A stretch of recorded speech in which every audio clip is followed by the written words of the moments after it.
exclusive injury law firm of the Jacksonville Jaguars. Protecting you and your family. Call 396-5555. Jacksonville. Now, get ready to spend the next 2 hours with our three sports-loving ladies. Mia O'Brien, Lauren Brooks, and Taylor Dahl. This is Helmets and Heels on 1010XL. Show me what you got, pretty lady. Jaguars OTA number 4 in the books. And ladies, here's what I've learned. Travon Walker has better arms than I do. It's just a matter of fact. I'm stating me too. True fact. Travon Walker, seeing the pictures of him yesterday, Mia, you got to see him certainly in person. I mean, I know he said that he's only lost a few pounds, but the body composition has definitely changed to me. He looks like way more ripped to me than he did a year ago. I think an important differentiation to make, because certainly a lot has been made, and Hayes Carline and I discussed this morning on the Duval Rundown podcast, available wherever you get your podcasts. We discussed this notion of the Jaguars' key veteran defenders who put on weight last year because it was at the suggestion of the previous regime, the new defensive coaching staff under Ryan Nielsen. It has since been revealed to me and certainly many others that, yes, fundamentally, that is what Ryan Nielsen preaches, is big dudes. Mm-hmm. And that is why so many of your favorite Jacksonville Jaguars defenders got big. I do not believe that Travon Walker and the evolution of his body composition was solely driven by A, adding weight because Ryan Nielsen said to, and then B, losing weight because the new regime said so. I truly think, and we'll get into it here today, but I truly believe that this is just the sheer natural evolution of Travon Walker. Specifically, when the point was made by both Liam Coen and Anthony Campanile at the podium yesterday, which, by the way, RJ, we're going to need you, and not to put more work on your plate, but we're going to need, I think, as a drop soon, the correct pronunciation of his last name. I did want to get that on the record. Yes, I'm so glad you asked. I got y'all. It sounds like, and again, we'll play it in a little bit, but Campanile. Yeah. Like, right. To me, it's less Campanile. Oh, my mom called me last night and started arguing about it. And I'm like, Mom, like, go to the presser stream. Like, I literally asked. And she's like, well, the way he says it, like, that's how I'm like, Mom, It's funny because I feel like that's what I've been saying for months is he just doesn't think we can say it because it's not English, technically. Correct. It's Italian. Right. So I think he tried to simplify it because we're American. Just don't call him late for dinner. Like we if I can say risotto and rigatoni and pappardelle, but can you say mozzarella? But how do you pronounce ricotta? Mozzarella. Mozzarella. There you go. Mozzarella. How do you pronounce Nork? We won't get into that. Point being, when they got into the conversation regarding getting home with 4, creating pressure on the quarterback with 4, immediately my mind went to, as Liam Coen eloquently stated, look, these guys have gotten home with 4 before. It may not have been last year, but we've seen it on tape. We know they have before. And so how do we recreate those situations? My mind immediately went to, in 2022, that NASCAR package of Josh Hines-Allen and DeJuan Smoot on the outside, Travon Walker kicks inside with Arden Key. That's immediately where my mind went to. And when I thought about that, Travon Walker, that's 2022 puppy Travon Walker. Mm-hmm. Very different body composition just by the sheer reality of he's been in the league for 3 to 4 years. And that's an exciting development because this is someone independent of a new regime that he wants to prove himself to and that he wants to earn an extension from. This is just who he is. And this is just the natural growth of his body as a professional athlete. And I think and so that's where I do want to say, his weight loss is different, in my opinion, comparatively to Josh Hines-Allen and Devin Lloyd specifically. Yeah, and Travon Taylor also has developed way more pass rush moves than what he entered the league with. It's something that he has talked about. He wishes that he was more of a pass rush specialist at Georgia, but that's not what he was asked to do. Clearly, he was moved all over the field. So that's where, in addition to this body composition looking even better, it's less about that. It's more about, are you getting faster on the football field? And we know this defense last year was slow. That's the defense's calling card last year, slow. Yeah, and that's what I think you see, obviously, bodies transform through their time in the NFL naturally. And then you also do see coaches that like the guys to add some weight, and Dennis Allen's that type of guy. He's always been the kind of defense he likes the big-bodied guys, and obviously that was kind of the Ryan Nielsen mindset too, because yes, maybe that wasn't directly correlated to what Travon Walker's been through, because I do think one of the biggest things we've talked about since the day the Jags drafted Travon Walker, probably even before that, when the chatter started coming in that it was a possibility, was that what was his true position at the next level. And I think part of that was you didn't know what his ultimate what his ultimate size was going to be and where he was going to land. And that does factor into some of the things you're asking these guys to do. We just had the conversation yesterday about that nose tackle compared to a 3-tech and what that looks like and what the body weight looks like in that world. And so I do think a guy like Devon Hamilton, for example, was asked to put on some weight because they wanted him so aggressively to be a nose tackle, and maybe that just doesn't work. And so we'll see how that ends up panning out this year in that world. But I do think somebody like Travon Walker, and he mentioned it in his, and we'll probably listen to that cut too, but he wants to be more than the pass rusher. He wants to be able to stop the run, and he was very vocal about you're not going to get to the quarterback if you're not able to stop the run. And I think that stuck out to me a lot because it is something that so many teams are like, we need all these edge rushers because you got to get to the quarterback. There's a lot of other things that have to go right for you to be able to get to the quarterback, and that's been part of the problem here the last couple years is you didn't have the other parts of that either. Yeah, we always talk about Yannick Ngakoue, like so good against the quarterbacks, right, and getting to the quarterback in the pass rush, but certainly wasn't a guy that, was great against the run. And so I understand these guys want to be able to not just be versatile, but to be able to be some of the best in the league at both of those things. I totally understand that. Eric Armstead, I think, is a really fascinating case, Mia. I think most Jags fans would have Eric Armstead in the category of they don't have a lot of expectations for him this year because of how poorly things went last year, but he is definitely going to play that defensive tackle position, not edge as much as we saw. I think he's a guy that in a year from now, we could be saying, okay, maybe he was hurt when he first got here, and there's a reason that the 49ers saw such production out of him. When I make this comparison, this is solely to jog your memory, Heeligans. This is not to put Eric Armstead in the same camp as these two players. Okay. Roy Robertson-Harris and Rayshawn Jenkins were much maligned their first seasons here in Jacksonville. Marvin Jones to an extent as well, back in 2021. Mm-hmm. And then in 2022, they're fixtures on a team that went to the second round of the playoffs, albeit perhaps because they caught lightning in a bottle and were playing to their ceiling. I think in the case of Marvin, that was not the case. I think he just was a byproduct of his surroundings in 21. And when it was a better ecosystem around him in 22, you saw the player who you saw in Detroit and Cincinnati previously. And so I make that comparison to say, just because it didn't work out last year doesn't mean you should write Eric Armstead off completely, especially after 10 productive seasons with a team that went to 2 Super Bowls when he was a member and a starter on that team. Yeah, and I think some of it may be, it was 6 years ago when he had his 10 sacks, and that was obviously his best season. And since then, he's laid between 3 and 6. 1 year didn't have a single sack, and then last year had 2. So there's been an up and down of Eric Armstead's career, and I think there's reason to maybe look at it a little bit and lower the expectations a tad in the sense of, are you expecting 10 sacks from this guy? No, I would say no. I would say you're expecting 4 or 5 sacks from Eric Armstead, but what Eric Armstead does is open more opportunity for the other guys. Correct. And part of what frustrated me last year was that, number one, playing him out of position didn't make any sense. But you were also playing Roy Robertson-Harrison in the wrong position also last year. Roy was his most productive when he was outside. You had him playing inside a lot. And then Eric was most productive outside, on the inside, and you had him playing outside. And so everything was just wrong. It was, you were trying to be the... Yes, it was. I feel like they were trying to be the smartest guy in the room. I went down this rabbit hole today trying to figure out why Ryan Nielsen would try and sabotage the Jaguars. And I was like... literally going through who has he coached and who has he coached with, and is there something that we are missing? But I didn't find anything yet. I will continue the search, but nothing made sense. And I think that now, that's why yesterday when I was saying how much is coaching going to change on the defensive side of the ball is going to be one of the most fascinating things for me to follow along with this season, because I truly did think the defensive line was going to be good last year. I thought all of everything they put in it between free agents and the draft was going to end up panning out. Maybe it was going to take 5-6 weeks because you were expecting some of the young draftees like Mason Smith to be able to kind of catch on, and that was going to take a little bit of time. Everyone said he was a little bit of a project, but I was thoroughly thinking that midway through the season, we are going to start being able to see this defensive line be something. The problem is you can't when you're not playing the guys where they play best. Yeah, the coaching is going to, I think, be the visible nature of the changes that they made. I think we're going to see that fairly quickly in the season. I'm not saying that the Jaguars are going to start 4. No, I'm not saying that. But I think we'll be able to discuss games after the games on those Mondays and say, well, at least they were not a position.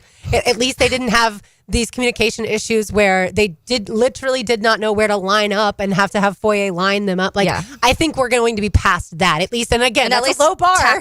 Making tackles. Absolutely tackling. Yeah, the fundamentals I think will at least be here. Knock on wood.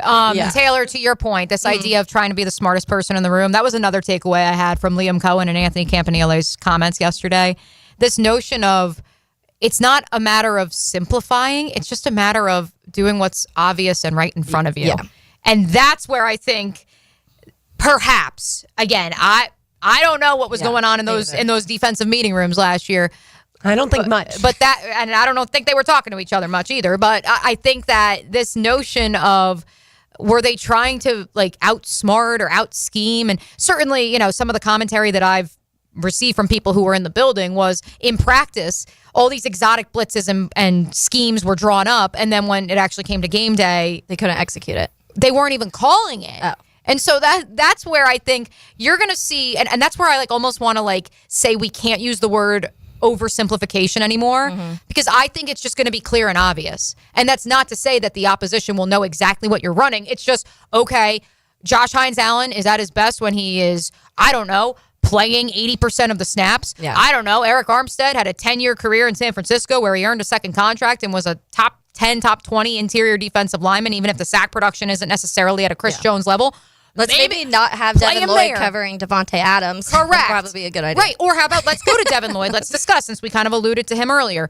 Devin Lloyd was at his best at Utah when he was told either see ball, get ball, go get the quarterback, or it's a run play, go get the running back. Yep. So how about you put him in situations where he can do that? And also, he was best when he was at a really, I think, good playing weight, not a heavier playing weight, right? Yep. Like, everyone on the football field, it can depend. Some guys putting on weight and switching, let's say, from wide receiver to tight end, like, that is potentially one guy's best position, and his body fits that, right? Like, we see linemen when they get out of the league lose 100 pounds basically, and it's because they had to intend to keep that weight on. I just think at the end of the day, we now have people that understand football, and that's to your point about clear and obvious, simple, playing fast, like people who actually understand what is supposed to happen as an offensive coordinator and as a defensive coordinator. And you look at Ryan Nielsen's time in Atlanta and there was success. You look at Doug Peterson's time in Philadelphia, there was success. So I don't think it's a matter of not understanding football. I just think it's a matter of, okay, is this the most like logical route? Yeah. Let's just do that. Well, and also being able to adapt to your surroundings. And obviously they couldn't because when Ryan Nielsen has new personnel that he wasn't kind of his people in Atlanta, it fell apart. And then Doug Peterson in New Orleans. And I think for Doug Peterson, it was a sense, and I've said this a lot, that I truly think he came here thinking it was going to be easier than when it was, because he was like, oh, I have Trevor, and everyone's saying that Trevor is this next elite franchise quarterback and he's the super NFL ready, and then he was like, Urban Meyer just ruined him, and he thought it was going to be easy, and it wasn't. There was some work you had to do because there was so much backtrack that first year because nobody was learning anything from Urban, and so then it just kind of all spiraled out of control. And I tweeted, it was funny, it came on my memories today, and I tweeted it earlier because we had a clip last year, we were talking about Press Taylor was talking to the media, and they were asked him who was calling plays. You asked him who was calling plays. You're welcome. And they wouldn't answer. And he was like, it doesn't matter because winning is what's most important. And in that video, you can see me roll my eyes because I'm like, that's the worst answer you could possibly give us, because now we're going to be talking about this all offseason of who's calling plays. And that's what happened. And then I don't even know what happened this last offseason. That's also not understanding how PR works. Yes. Just say, I'm calling the plays. Yeah. Just say that. Lie to us. I don't care. To your point, Taylor, real quick, another plug just for Duval Rundown, because at the end, our good friend Hayes Carline may or may not have gone on a notorious Hayes rant of sorts. Love it. To your point, though, Taylor, it was from the perspective of not that Doug Peterson thought it would be easy, but that this worked in 2017, so it will work in 2024. Yeah. And that's not reality. And that's where I think it's going to be fascinating to see what Liam Coen takes from what worked in Tampa, what he did with Sean McVay in LA. How do we look at where the league is headed? Yeah. That's the point that I made. And as I've mentioned a couple times, I'm reading our friend Mike Silver's book. And it's just this notion of back in 2012, when the little brain trust got together in Washington of the Shanahan crew, to 2016, when Kyle Shanahan as the OC led the Atlanta Falcons to a Super Bowl. I know 28-3. We're not talking about that. Point being, this has been the quote-unquote way the league is headed for 9 years, and the Jacksonville Jaguars are just finally leaning in to this evolving offense. And of course, the hope is that these branches of that tree are able to successfully look ahead to where the league is going, as well as what they've already learned and implemented here. When I say they didn't know football, what I mean by that is it was so predictable on offense. Yeah. Like literally anyone who watched Jags games week in and week out could have told you when they were going to run, when they were going to pass. And so, yes, that innovative offense has to be tapped into. And that's what Liam Coen is going to obviously be charged with. And he is calling the plays. That's the beautiful part. And I also think that sometimes you see, and I'm not saying this is technically the case, but because I'm seeing some people on the text line saying, Ryan Nielsen, that's not really fair because Ryan Nielsen was a good defensive coordinator in Atlanta. To me, that was one season. He was only the defensive coordinator in Atlanta 1 year. I think you see one off sometimes where coaches kind of have those seasons where everything goes right. We saw it here. We saw what can happen when things just kind of go your way a little bit and things look really good. Previous to that, he was always like co-defensive coordinator, defensive line coach. Sometimes people are better in those roles than having to manage the entire defense on their own. And so was it that? Was it personnel here? Was it just a lot of miscommunication between all of the coaching? Probably a combination of things, but I don't think that pointing to his one good year in Atlanta means that he's a great defensive coordinator. Look at Houston with Bobby Slowick. Yeah. 1 year, everyone thought he was the next wonderkind. Speaking of the Houston Texans, I know we have to hit break, but a note from our friend Cody Stutes, who is at the Texans OTA today in H-Town. CJ Stroud did not throw. D'Amico Ryans declined to specifically address why his starting quarterback was not a full participant. He just said that, quote, different guys have different schedules for the off-season portion. Very interesting. All right, yesterday you caught up with Emmanuel Ogbah, so we will hear that interview on the other side. We'll also let you hear from Travon Walker, head coach Liam Coen, and Anthony Campanile. I'm going to get it. Campanile.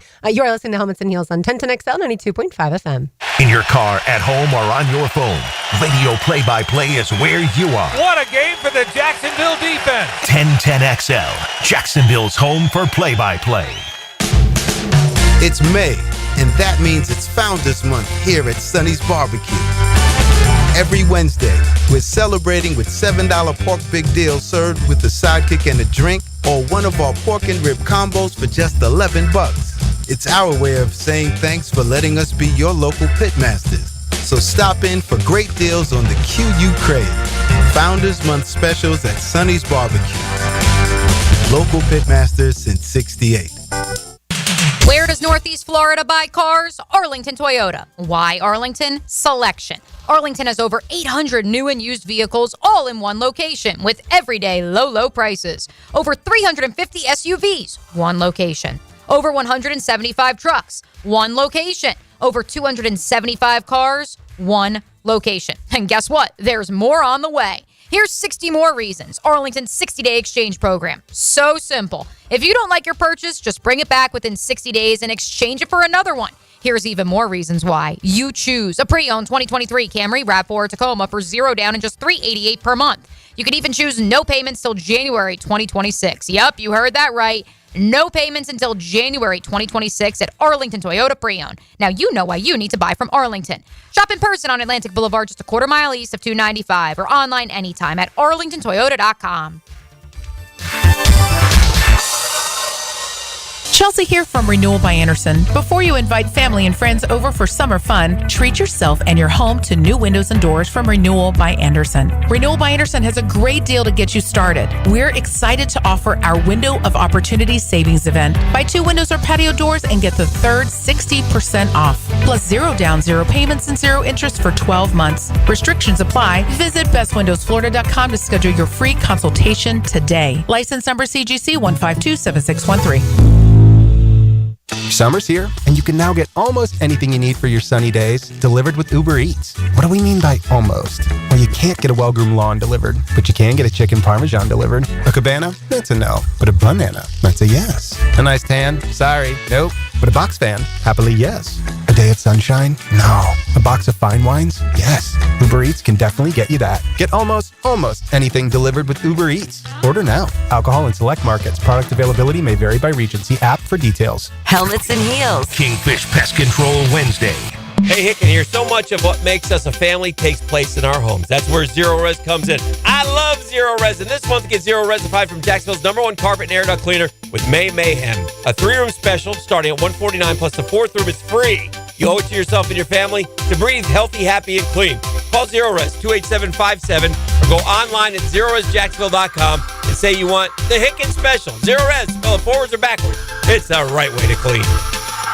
Zero Res. Give a man a fish, he'll eat for a day. Teach a man to fish. And he's listening to the Nimnicht Outdoor Show. With tips and stories. Presented by Duck Duck Rooter Plumbing, Septic and Air Conditioning. Every Saturday morning, 7 to 10. On 1010XL. My son had a meniscus surgery a couple years ago. When it's smooth as silk, Dr. Kevin Murphy did it. Was playing tennis in 2 weeks. This is Patrick Malarkey, and I highly recommend Southeast Orthopedic Specialists. David Garrard here. I've had the PRP treatment from Southeast Orthopedic Specialists, and my knees are really doing well. Platelet-rich plasma treatment may be the answer for whatever is hurting you. Southeast Orthopedic Specialists. I'm Drew Scrimshire, president and publisher of the Jacksonville Business Journal. In business, timing is everything. That's why every morning at 8:15, our morning edition delivers the most important business news straight to the inboxes of Jacksonville's decision makers, executives, entrepreneurs, investors, and industry leaders. Want to know what the First Coast power players are reading before they start their day?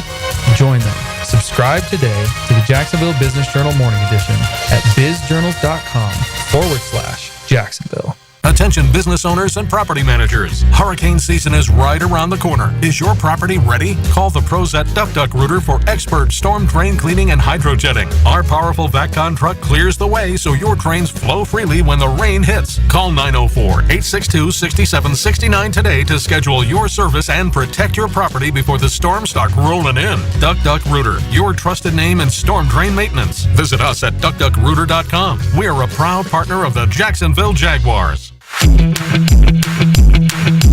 Denny Thompson here. You gotta check out Tyson's Showroom Home Theater with surround sound and comfy theater chairs. You can transform your living room into a cinematic experience. I can stay there to watch all my games. It's that comfortable. Call Tyson today and bring the theater experience home. Tyson Sound and Security, your security, home theater, and home automation experts. New showroom at 3555 US Highway 17 in Fleming, Iowa.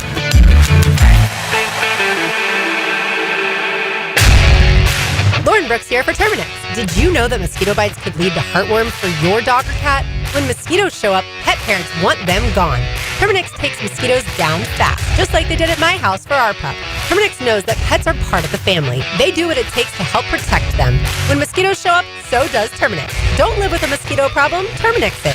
Visit Terminix.com today to schedule a free inspection online. That's TERMINIX.com. 1010XL is presented by Farah & Farah, exclusive injury law firm of the Jacksonville Jaguars. Protecting you and your family. Call 396-5555. Jacksonville. Cause I drink beer and I dip skull, guess I'm a rambler. Cause I cannot be on the road, might be a lost cause.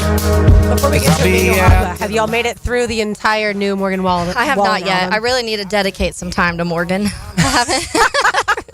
Morgan deserves your undivided attention. Yes, we made a point, and maybe it was part of Kevin's greater plan on Saturday that yes, we did specifically listen through the Morgan Wallen album before we went to dinner. So very nice. I don't know that there's many love songs on the album. No, but he's definitely been going through. Well, I don't know if you know the story. Right, I don't know if you know the story there, but yeah, I was gonna say it's not really a love. You guys saw him, right? Right. Yeah. And so the story to that was like we had just gone on our first date, and he applied for the ticket lottery. Yeah. And he got LA and said to himself, okay, well, either this works out and I'm going to bring her to LA and go to California for the first time since I was a kid, or this doesn't work out and I sell the tickets and make a lot of money. And so, so it was all Morgan Wallen. So win-win. I'm just kidding. Exactly, right? That's what I'm saying. I would have said it. For people who missed the show yesterday, Kevin proposed to Mia over the weekend, and she did say yes. Yes, I did say yes. I don't have my ring right. We said that yesterday. We closed the circle. I don't think we did either. I don't have my ring on right now. I'm sorry, but that's just because it's getting refitted because evidently her fingers lost weight like Well, no. So Travon Walker. Right, exactly. My fingers lost weight like Travon Walker and Josh Hines-Allen and Devin Lloyd. But also, this was like the weirdest thing when I went back. I didn't know this. So guys, file this one away. Ladies, you too. In the summer, your fingers swell. Yeah. Oh yeah. But I contended with the woman who is a wonderful, wonderful sales representative. We really appreciate Sarah at Underwood Jewelers, our good friends here at 1010XL. But my argument was, but also my hands are so like sweaty in the summer. So like swelling versus sweaty. I'm like, I don't know. I thought that was very interesting. Yeah, there's a science behind it. I'm not going to say it eloquently by any means, but yeah, with the heat and humidity. Yeah, typically your fingers, feet, stuff like that will swell, your extremities, I should say. But in the winter, that's when the ring might be a little looser. So, just learn something with other extremities. You learn something new every day. Exactly. Yeah. And then be careful when you go into bodies of water with said ring as well, because you don't want it to fall off in the winter. Do not want to lose it. All right, let's get it to the Jaguars' new edge, Emmanuel Ogbah, that they signed immediately following the draft. How was the conversation with him yesterday? Awesome. I think you guys are really going to enjoy this. If you haven't had a chance to check it out on the 1010XL Jaguars YouTube channel, we're going to listen to it now, but I also encourage you to check it out there because equally as engaging in video form, one Emmanuel Ogbah. Pleased to be joined with Jaguars defensive end Emmanuel Ogbah, first offseason program with the Jacksonville Jaguars. Welcome back to Florida, or I guess you never left. How's it going? It's going good. Just being out here with the guys, going through OTAs. But it's going well. I'm glad to be here. What's been your biggest takeaway from this group, especially in that defensive line edge room? What's been your biggest takeaway from the group of guys you're now working alongside? Just the talent and the camaraderie we have, as a group. We do everything together. We talk, make fun of each other, just to build that relationship, and that's what you need as a key defensive line. So 41 and 44, what'd you know about them before you got here? Oh, they're dogs. I've been knowing about them, spent my time in Miami, watching them on tape. 44 a dog, he set that edge. Josh Allen, he do what he do, pass rush. But yeah, those guys are a special group of guys. Let's take it back to the beginning. For those who may not know you, Emmanuel, tell us about E-Man's journey here to Jacksonville. Oh, man, it was a, I wouldn't say a really long journey because it's up the street. But it was awesome being here. I have a familiarity with Camp.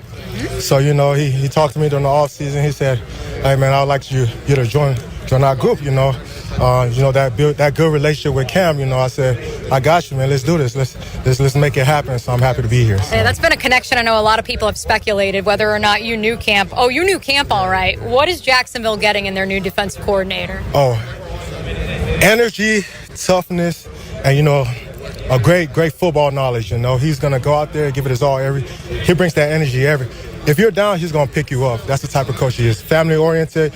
He checks on his players. He loves his players, But, that's something, you miss that as a professional athlete, coach that actually cares about you. And he's one of the ones, too. So you were in the room for the ass whooping is a universal language comment? When it was on HBO's Hard Knocks? Yeah, Cam, you never know what you get. You either get some boxing highlight, and then he's going to come at you and talk about the turnover drills. That's Cam, though. That's his personality. Yeah. For you coming up the road, as you noted, Emmanuel, here to Jacksonville, what, in addition to camp, was the big selling pitch about coming here to Jacksonville? Oh, definitely it's a new team. For me, I would say, still Florida. But, just coming out here and trying to build something here, Like I said, it's a special group of guys, and I can't wait to work with them. But yeah, just camp for sure is a big part of it, but also coming here and seeing the guys that I already have here, it's a special group of guys, and I can't wait to see what we can do this season. So. I know Camp's going to talk on the mic here in a little bit, and I know he has stressed this is going to be a multiple defense. Yeah. You don't have to give away any secrets, but what can we expect from Anthony Campanile's defense?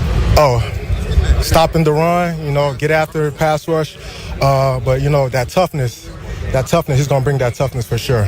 So. And in terms of where you line up, I know one big conversation here in Jacksonville has been the lack of edge depth perhaps behind 41 and 44. Are you definitively an edge? Is he going to be moving guys all over the place? What's your expectation? I'm versatile to do it inside and outside. But yeah, it's just wherever they put me in, I'm ready to go. So that's all I'm gonna give.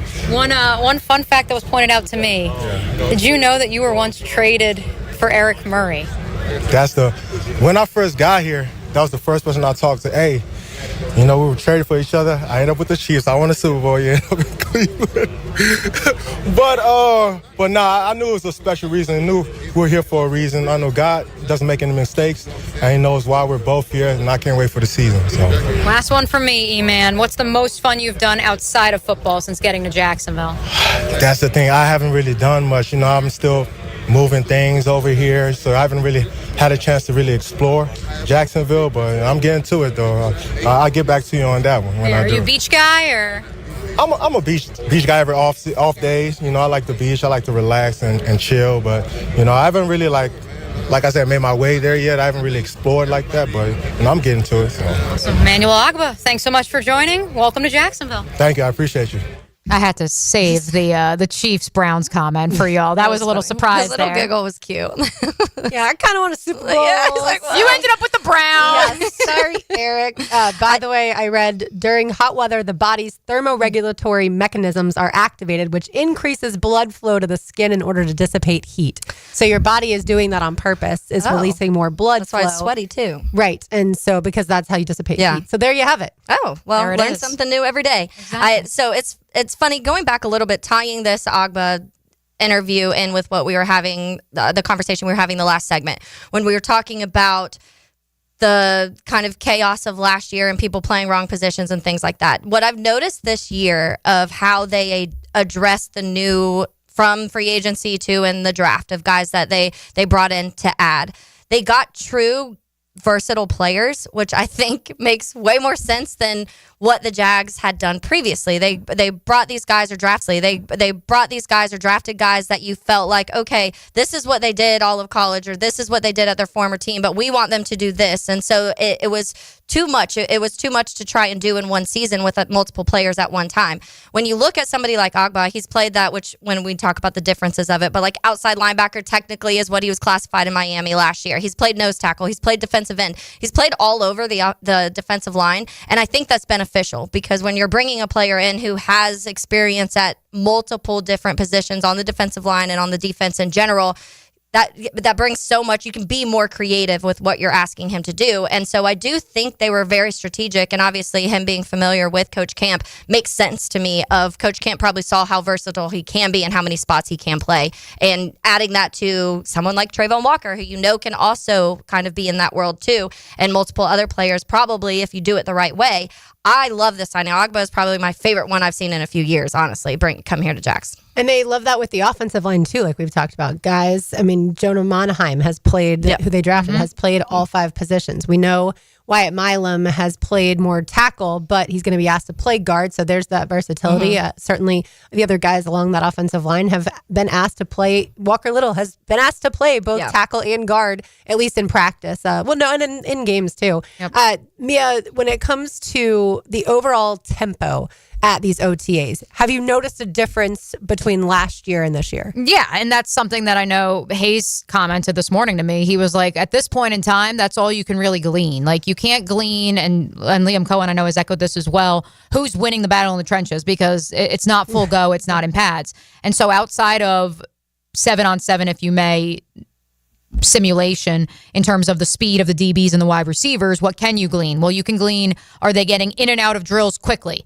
Are they having to stop practice to coach specific moments in a game? Specific things like Liam Coen spoke about last weekend at rookie minicamp, getting in and out of the huddle, knowing where you're supposed to be. For the most part, that has been pretty seamless. Everyone knows what the plan is when they step out onto the practice field, and even if they're still learning and maybe the rep isn't as crisp as you want it to be, the fact that they are getting from point A to point C without having to someone blow the whistle and stop practice and say, no, you need to be over here or you need to be over here. I heard Josh Hines-Allen as we were standing on the sideline and they were finishing up a team period yesterday. He's like, okay, indie drills next period. And everybody followed him from the defensive line group and the edge group to go and do individual work while the wide receivers and the corners were working on a different drill with the quarterbacks. And so that's what I think really speaks to the operational importance, not just once the season kicks in, but that's what the focus is right now. Can you get from period 13 to period 14 without lollygagging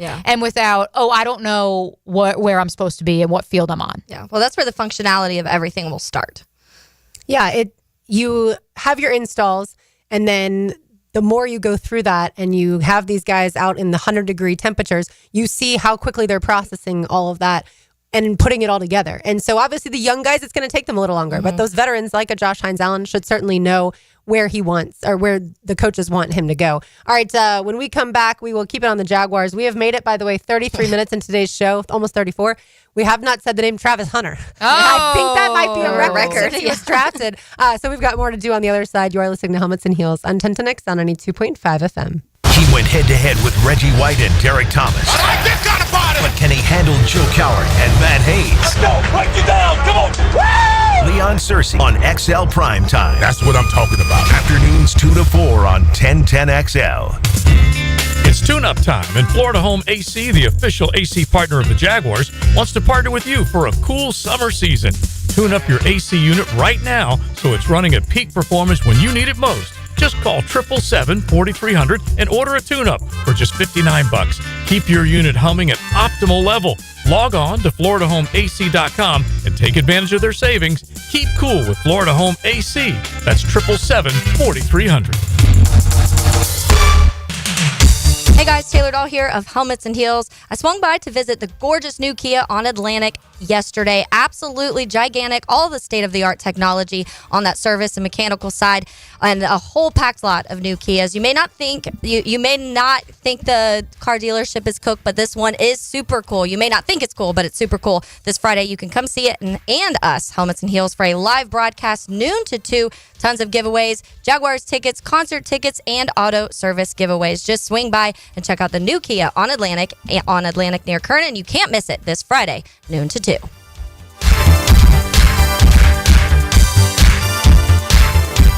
Hey gang, Prosser here, and it's always great when you can replace a problem with a promise. And let me get right down to it. When it comes to Chad and Sandy and selling your home, here's a promise that you can count on. Chad and Sandy guarantee your home sold at an agreed-upon price and deadline, or they will buy it. No, more. Spring selling season is here. Rates are down. Activity's up. Now's the best time in years to sell your home. Some homes are sitting on the market, though, and hiring an expert who can maximize your equity and minimize hassle is the key. Those expert agents, and I'm recommending them to sell your home, Chad and Sandy Newman. There have been lots of you out there on the First Coast who are taking advantage. Take David and Heather in Fox Ridge. This is out in Orange Park. We wanted to move to Keystone Heights to get closer to family, away from the city. We heard Chad and Sandy on the radio and called. What you hear is true. We got multiple offers and sold in 3 days for $15,000 above asking price. Call the local experts I trust and recommend to sell my home and yours. Call Chad and Sandy, 414-6200, ChadAndDSandy.com. What is the smallest NFL stadium? The answer coming up. When you file a claim with Southern Oak Insurance, we schedule one of our trusted vendors to work directly with you, which means a faster claim resolution. Find out more at southernoak.com. Our family protecting yours. Southern Oak Insurance. Soldier Field in Chicago is not only the smallest, but is also the oldest, built originally in 1924. Southern Oak Insurance. Our family protecting yours. It's a Helmets and Heels Kingfish Pest Control Wednesday. Are you struggling with hair loss? At IHRS, we understand because we've been there too. We're dedicated to finding the best solution tailored just for you. My hair looks great. It was thinning, and IHRS restored my hair. It's now fuller, it's thicker, voluminous. It's made me feel great. With the latest technology and FDA-approved laser therapy, PRP, and non-surgical hair addition, we offer guaranteed solutions for men and women. With over 35 years of experience, IHRS found a hair restoration for us, and we can find one for you. For me. For me. And me too. Visit hairforme.com or call 904-777-IHRS. Get a free microscopic analysis and get to the root of your problem. This $395 analysis is yours for free. Call 904-777-4477 now. The housing market is as busy as ever on the First Coast.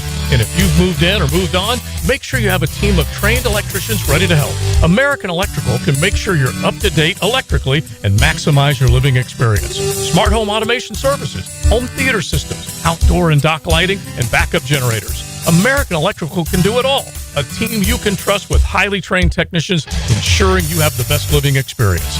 American-Electrical.com, a leader on the First Coast and powered by professionalism. This Date in Sports History is brought to you by Southeast Orthopedic Specialists. On May 28, 2006, Barry Bonds hit his 715th career home run, surpassing Babe Ruth and moving into the second place on the all-time MLB home run list.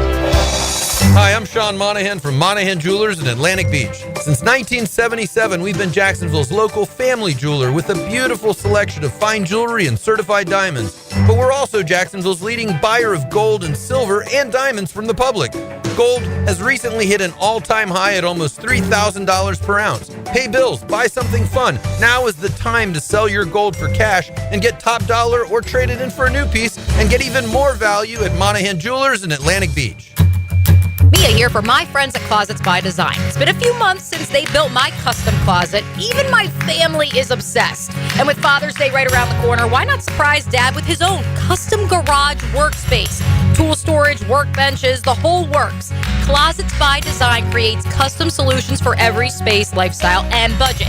That includes Dad's. Call to schedule your free in-home consultation and receive 40% off plus an additional 15% off. Visit closetsbydesign.com. When you're experiencing sudden, unexpected dental pain, the last thing you want to hear is that your dentist can't see you until next week. That's why I'm so glad I found Harbor Dental Care. Whenever I call, they always find a way to see me within 24 hours, and they can usually fix whatever's wrong the same day. Plus, they have locations throughout Jacksonville, so no matter what side of town I'm on, I can always count on the same great care. If you want to find a dentist who believes in treating people right, learn more at harbordental.care. That's HARBOUR dental.care. 1010XL is presented by Farah & Farah, exclusive injury law firm of the Jacksonville Jaguars. Protecting you and your family. Call 396-5555. Jacksonville. In Italian, it's Campanile, but everybody says Campanile, so, I just roll with the punches, whatever. Just don't call me late for dinner, that's about it. Yeah, needless to say, I said it to my mom last night, and she just started laughing. And she's like, "Oh, yes, those are our people."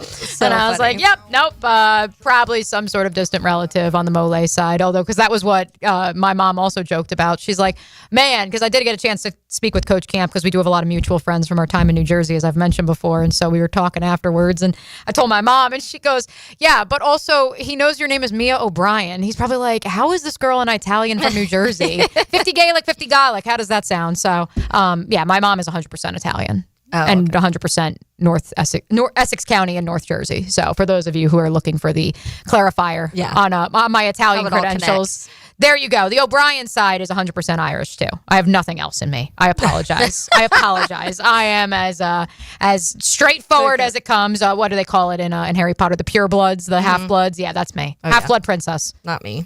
I wonder if Coach Camp can cook. That's what I would guess. Assume so. Italian, yeah. Well, probably his mom probably made a lot of gravy, if I had to guess. But he told me he's already gravy is red sauce. He went to a couple of different Italian shops here in town, so he's been happy so far. I did not tell him. I will have to tell him next time I see him that there is pork roll in select areas of Jacksonville and Duval County, so it can be acquired if you need it for breakfast purposes. But yeah, he said he's been very impressed with a couple of the Italian stops and joints here. We have some really good Italian restaurants in Jacksonville, honestly. Right, and some authentic stuff too. Yeah. So.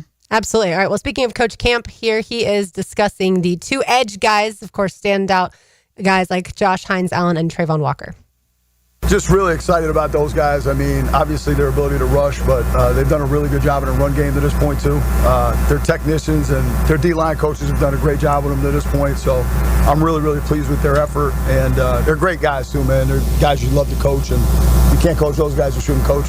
That was my favorite part. If you can't coach those guys, you shouldn't coach. I love that.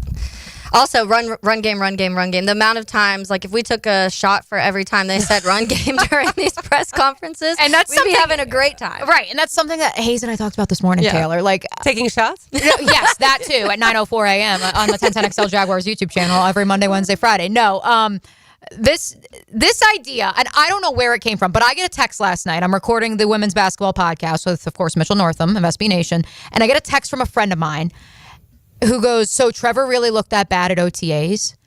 I'm like, "Where'd you hear that?" He was like, "Oh, my buddy talked to somebody." And I said, "Oh, yeah?"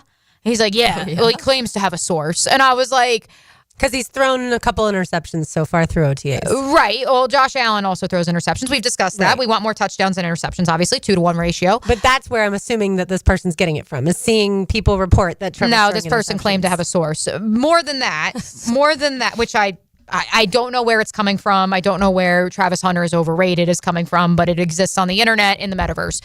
Taylor, this is where, I don't know how else to spell it out for people. They just keep telling you that they want to run the ball and they want to defend against the run. So, therefore, doesn't that behoove the still young quarterback if they are saying that the run game and defending against the run are going to be equally as important to our identity as having Trevor Lawrence and having Josh Hines Allen and Travon Walker getting after the quarterback and throwing the ball? Yeah, and I think that when you look at the best teams in the league that we've been talking about for years, that has been a massive part of their defenses and their offenses. And I don't know if when you talk about the Ravens, when you talk about Philly, and Philly to me is such a fun example to always go back to when it's offensively, but especially defensively, because that few seasons ago when they had that historical 75, 76 sack season, whatever it was, and then things kind of fell off a little bit and people were in panic.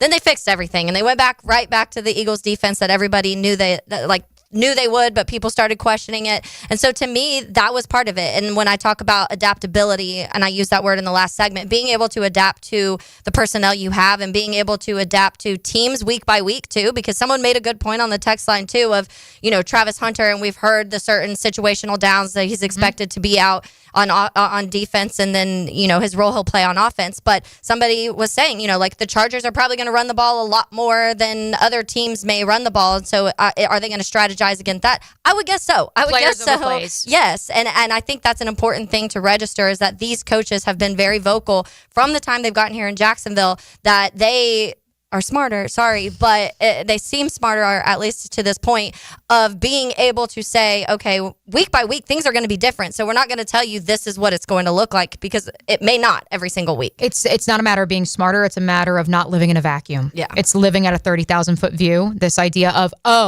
the Chargers are a very different offense comparatively to the Cincinnati Bengals. Let me create a different game plan for them. Because as much as, yes, you want to base much of your attack, whether on the offensive or the defensive side of the ball, on what you bring to the table, you also need to counter. And how you counter the Chargers is how it's different than how you counter the Cincinnati Bengals. Now, to your point about Philadelphia, because another great one off the text line, designed by Lifetime Enclosures, Taylor, 641-1010, the number to reach us at. This is from 377. We seem to be copying Philadelphia's defense, eyes on the quarterback, a lot of athletic quarterbacks in the league. This allows you to contain them, also allows for more picks. I did want to make the note because I texted back to 377, so I'll make it on the air as well. Anthony Campanile obviously coached in Miami under Vic Fangio. Vic Fangio did reportedly want to bring Coach Camp with him to Philadelphia when he returned. Unfortunately for Vic Fangio, the Green Bay Packers outbid him. They gave Coach Camp an elevated title, and that's why he was reunited with Jeff Hafley last year. But those Vic Fangio principles, once again. Speaking of the run game, by the way, Travis Etienne, we said it on the show yesterday, wasn't at the OTA, which of course is voluntary, but Liam Coen did say that it's a flight issue, and so it was, and so it's no issue whatsoever. I think it's a flight issue. Yeah, I would imagine that it's a delay. Flying. Talking to some other teams? I'm just kidding. I'm going to keep people I don't know. mad. Well, we're just brothers in Carolina. Maybe they brought the whole family up there. I don't know. There's flight trackers out there. We'll find out. Coach Coen was off all weekend with his family. Right. You're allowed to celebrate as long as you honor. I'm just kidding. There's just like mental breakdowns happening on Twitter over it. Well, someone commented on one of our social posts. I forget if it was on Instagram or Twitter, and they were like, we know that the Jaguars have planes. Like, they have a plane. He doesn't need to take commercial. I regret to inform you, sir, that yes. Did you not see Travis Hunter flying commercial from his graduation at the University of Colorado? We debunked it. He wasn't first class. Trevor Lawrence flies commercial. Yeah. If anything, he's gotten some flack from it from some people who used to be here.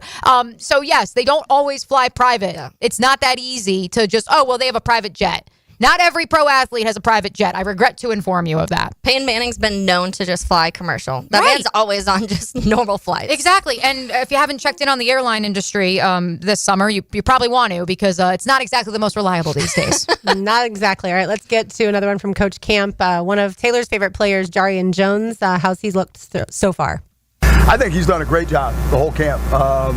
He's really, really diligent in the meetings, super detailed in all the drill work, and I think it's showing up here in practice, in 7-on-7 and in the team situations. But I've been really fired up about him because he's a really bright guy and he's a competitor. He's definitely got the ability to play man-to-man and play sticky, but he's got good ball skills and he's got a ton in his body in terms of physically. He can stop, start. He's just a really good cover guy, and he's got a really, really big skill set, wide-ranging skill set as a DB. Yeah, it's a good thing he's competitive, by the way, because he's going to have to compete for a starting spot. Yes, and look, forewarning, there will be a lot made, I believe, just because people are bored about, well, Jarian has never really lined up in a zone predominant defense. He's always been in a man-to-man defense. Oh no, what's going to happen?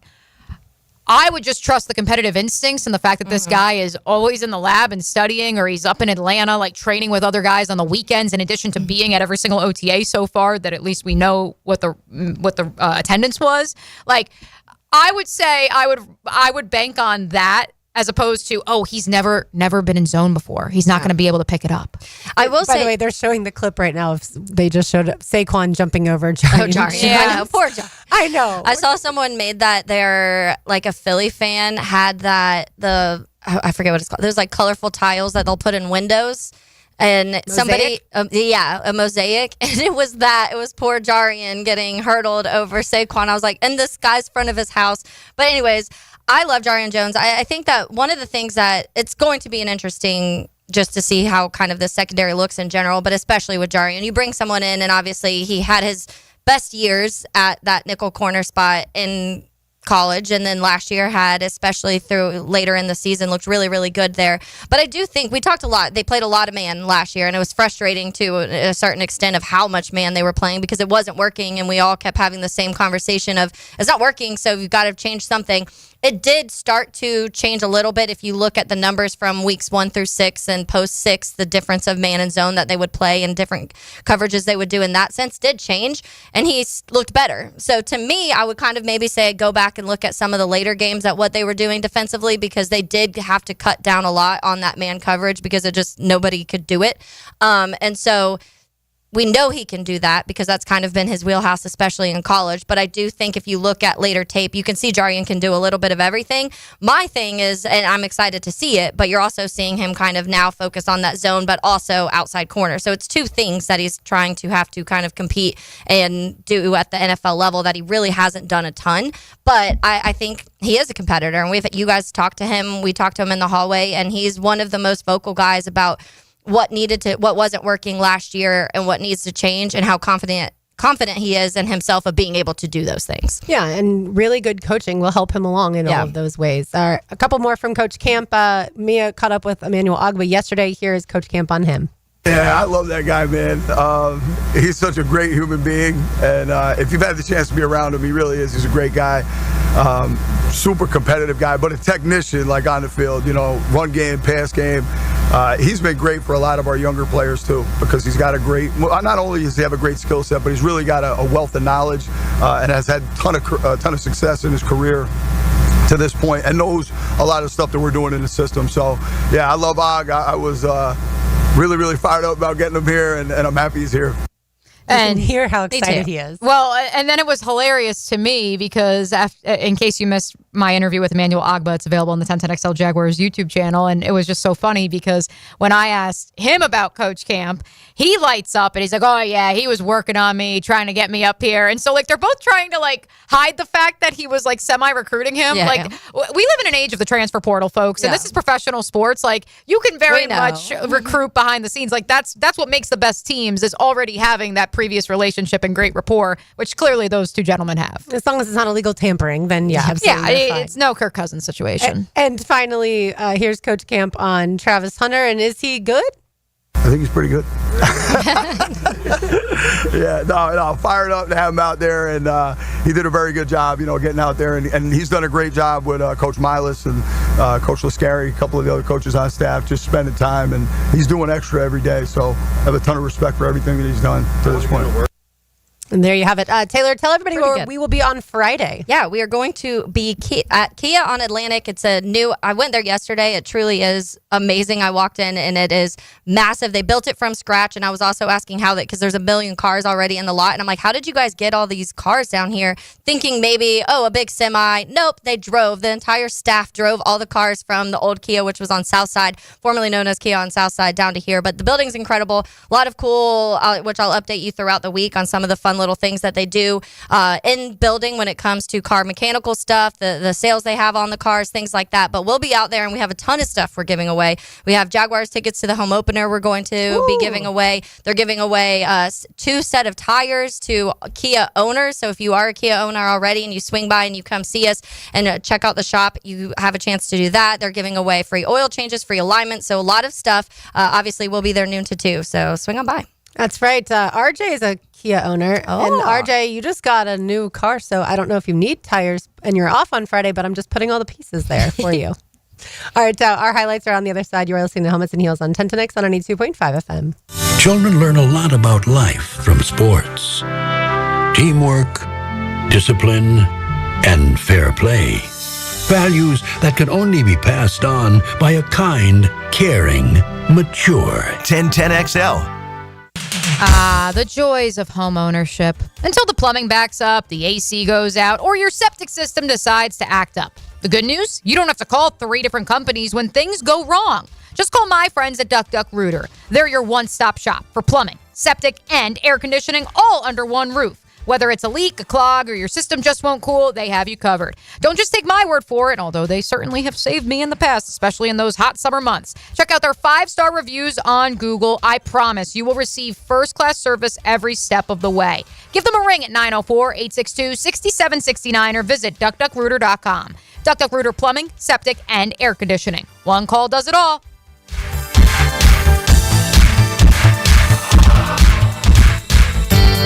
Joint replacement surgery is always a tough decision, but relief from chronic pain may be just around the corner. Dr. George Barry here, and there's a lot to consider to make sure you get the proper diagnosis and best path back to the range of motion and mobility you had. Age, lifestyle, and overall health all play a part. Let the team at Barry Orthopedics give you a full analysis to help you make the best decision. Log on to BarryOrthopedics.com or call the office to make an appointment. With offices across Jacksonville and ready to help you feel good again, we'll get you back on the road to recovery at Barry Orthopedics.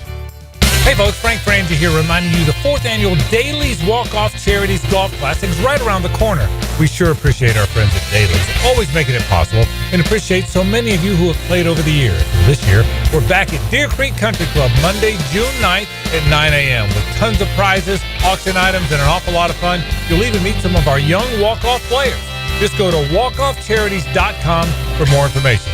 Can't wait to see you on June 9th at the Daly's Walk-Off Charities Golf Classic. When you need a mechanic you can trust, call Sam, Harry, or Joe at AA Automotive on Richard Street. From oil changes to complex engine repairs, AA Automotive promises expert service and honest pricing from a local family biz. AA Automotive on Richard Street. The NBA playoffs are here, and there's no better place to catch the action than Hurricane Grill and Wings. With slam dunk specials like $3.75 Miller Lite drafts, plus fresh, never frozen wings in over 30 flavors, and big screens everywhere. This is your home for all the games. Handcrafted cocktails, bold flavors, big plays. Don't just watch the games, experience them at Hurricane Grill and Wings. Find your spot at hurricanewings.com. Cannonball!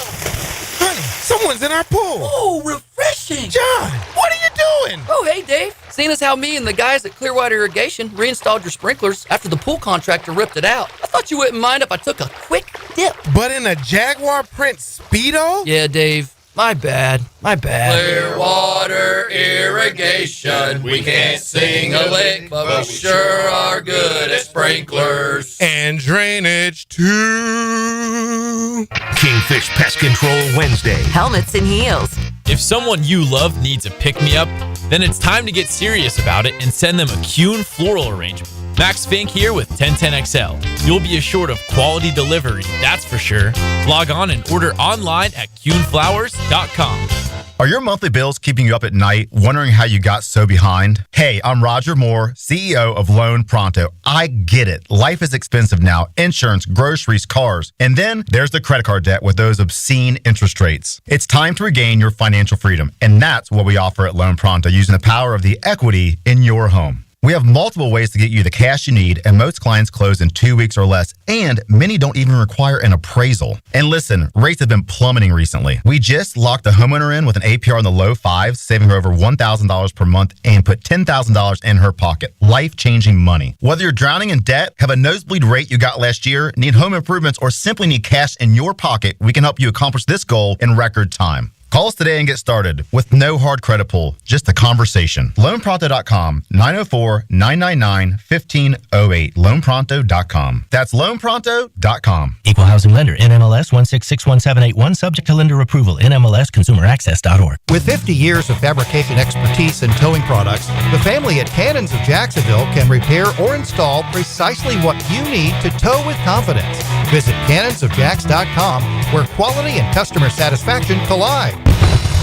The flagship station of the Jacksonville Jaguars. WJXL AM Jacksonville Beach. WJXL FM Jacksonville Beach. Ackerman Cancer Center is celebrating a major milestone this month, treating their 3,000th patient with cutting-edge proton therapy. For excellence in cancer screening, diagnosis, and treatment, trust Ackerman Cancer Center. Learn more at ackermancancercenter.com. For lost or broken keys or nearly any make and model of vehicle, call 722-1111 for Instant Keys. Instant Keys. You don't have to go to the dealer. Instant Keys comes to you.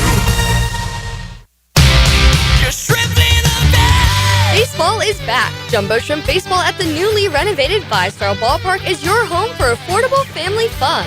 Tickets start at just $5. Fireworks after every Friday home game and kids round the bases after Sunday games. Log on to jackshrimp.com for tickets and details. Jumbo Shrimp Baseball, affordable family fun.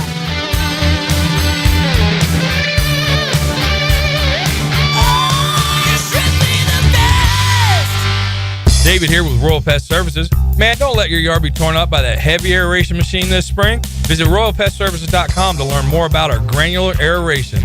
Broadcast throughout the tree and shrubs to break up that compacted soil. Visit RoyalPestServices.com. I'm Max Fink with your 1010XL Southeast Orthopedic Specialist local sports update, brought to you by Awaken 180.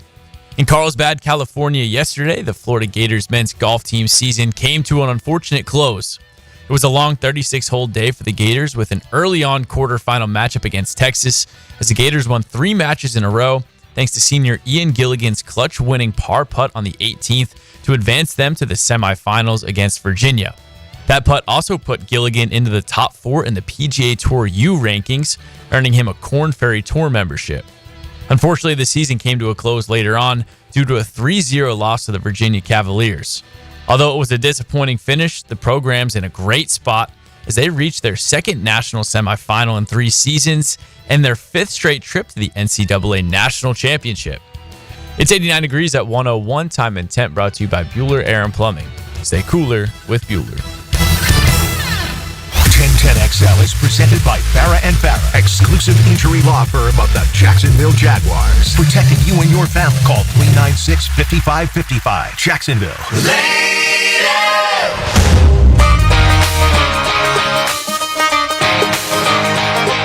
I was following along with that Gators men's golf yesterday, and I didn't think they were going to beat Texas, so at least that was exciting, and then they did fall to Virginia. But I suppose Florida can't win everything. No. You guys got to relax, okay? I understand we may not be as good at football as we once were, but certainly a lot of other sports doing very well. All right, that's a perfect segue to get to this week's Heels highlights. I think you'll know which one is mine. Now, Heels highlights. Unbelievable! On 1010XL. We on? All right. 1, 2, 3, go! Taylor Shoemaker was named Freshman of the Year yesterday for a reason. And this one sends it to right, and it's out of here! Taylor Shoemaker with the 2-run bomb. Because we won't hear from her for a hot minute. Here's Caitlin Clark for 3 at the buzzer. Clark hits it. She's got time. Cloud defending. Clark trying to create some airspace. Long 3 at the horn. Oh! Caitlin Clark rising from the ashes here in the third quarter. And Indiana with an 8-point lead. Matt Shaw with the biggest moment of his young career. Matt, it didn't take very long, but you just got your first big league walk-off. Describe this moment. Oh, this is amazing. What an amazing place to hit a walk-off. Great at-bats in front of me, and gosh, I'm just really blessed and very thankful. Hey, you had a big at-bat yourself. A couple of strikes. Take me through what you're telling yourself at the plate. Yeah, he's got a really good slider. Just trying to see it deep and hit something the other way. He's thrown good sliders down. He threw a couple early in the at-bat. So just trying to see it deep, hit something the other way, and good things happen.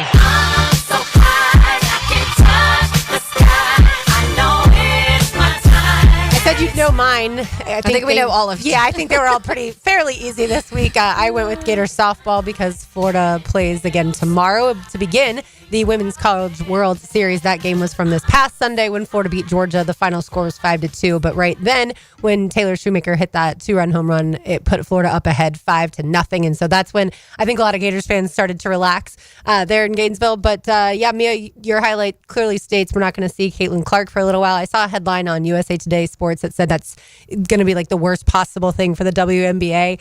Did you see the ticket sales already? Yeah. For the game. Like they were, when she was supposed to be playing the Chicago Sky, the tickets were starting at like $85. The moment they announced she wasn't playing, they dropped to like $20. Oh, yeah. I don't think it can't be the absolute worst possible thing for the league. I can't go that far, but I understand for the small population of people that are not women's basketball fans, they're only Caitlin Clark fans. That's going to take them out of watching. Yes. Do not be deterred because the Indiana Fever, as we discussed yesterday, in terms of efficiency rating, are number 2. Despite their 3-2 record, their 2 losses have come by 1 possession, and that was to a team that's a really bad matchup for them and also to the team that won the WNBA title last year. So I would say that they're right there with some of the top teams in the league. And I would also argue, and I discussed this on the pod, and that it's live. So if you want to go check out the Women's Basketball Podcast and dive more into the weeds, you certainly can. Aaliyah Boston, the number 1 overall pick in the 2023 WNBA draft, is 11th in scoring, 4th in rebounding in the league right now, is as exciting a player as anybody. I would argue that, well, yes, it's expected to be somewhere between 4, potentially 5 or 6 games that Caitlin Clark misses. You're still going to be entertained to one of the top teams in the league. It's still going to be an entertaining product. I understand, yes, the cash cow, the golden goose won't be there.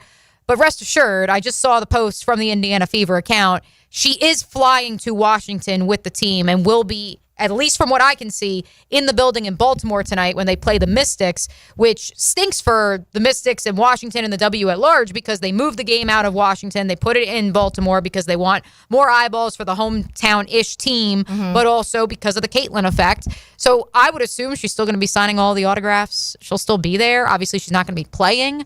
I know that that's sad, but again, what did we discuss yesterday, Taylor? This is someone who hasn't missed a game of basketball due to injury in 7 years since she was a sophomore in high school. They're being proactive about this injury. I'm okay with it because this means we will have her during the NFL dead period when there are, outside of baseball, no other sports going on. Yeah, probably the worst thing for the WNBA would be Caitlin Clark not being able to ever play again. Correct. So right. let's Exactly. not risk worsening anything if you can avoid that, obviously. I mean, we all appreciate when the athletes are tough and they're warriors and they try to battle through injury. It's certainly that happens in football. That's the sport we talk about the most. Certainly some baseball, some basketball too, but football for sure.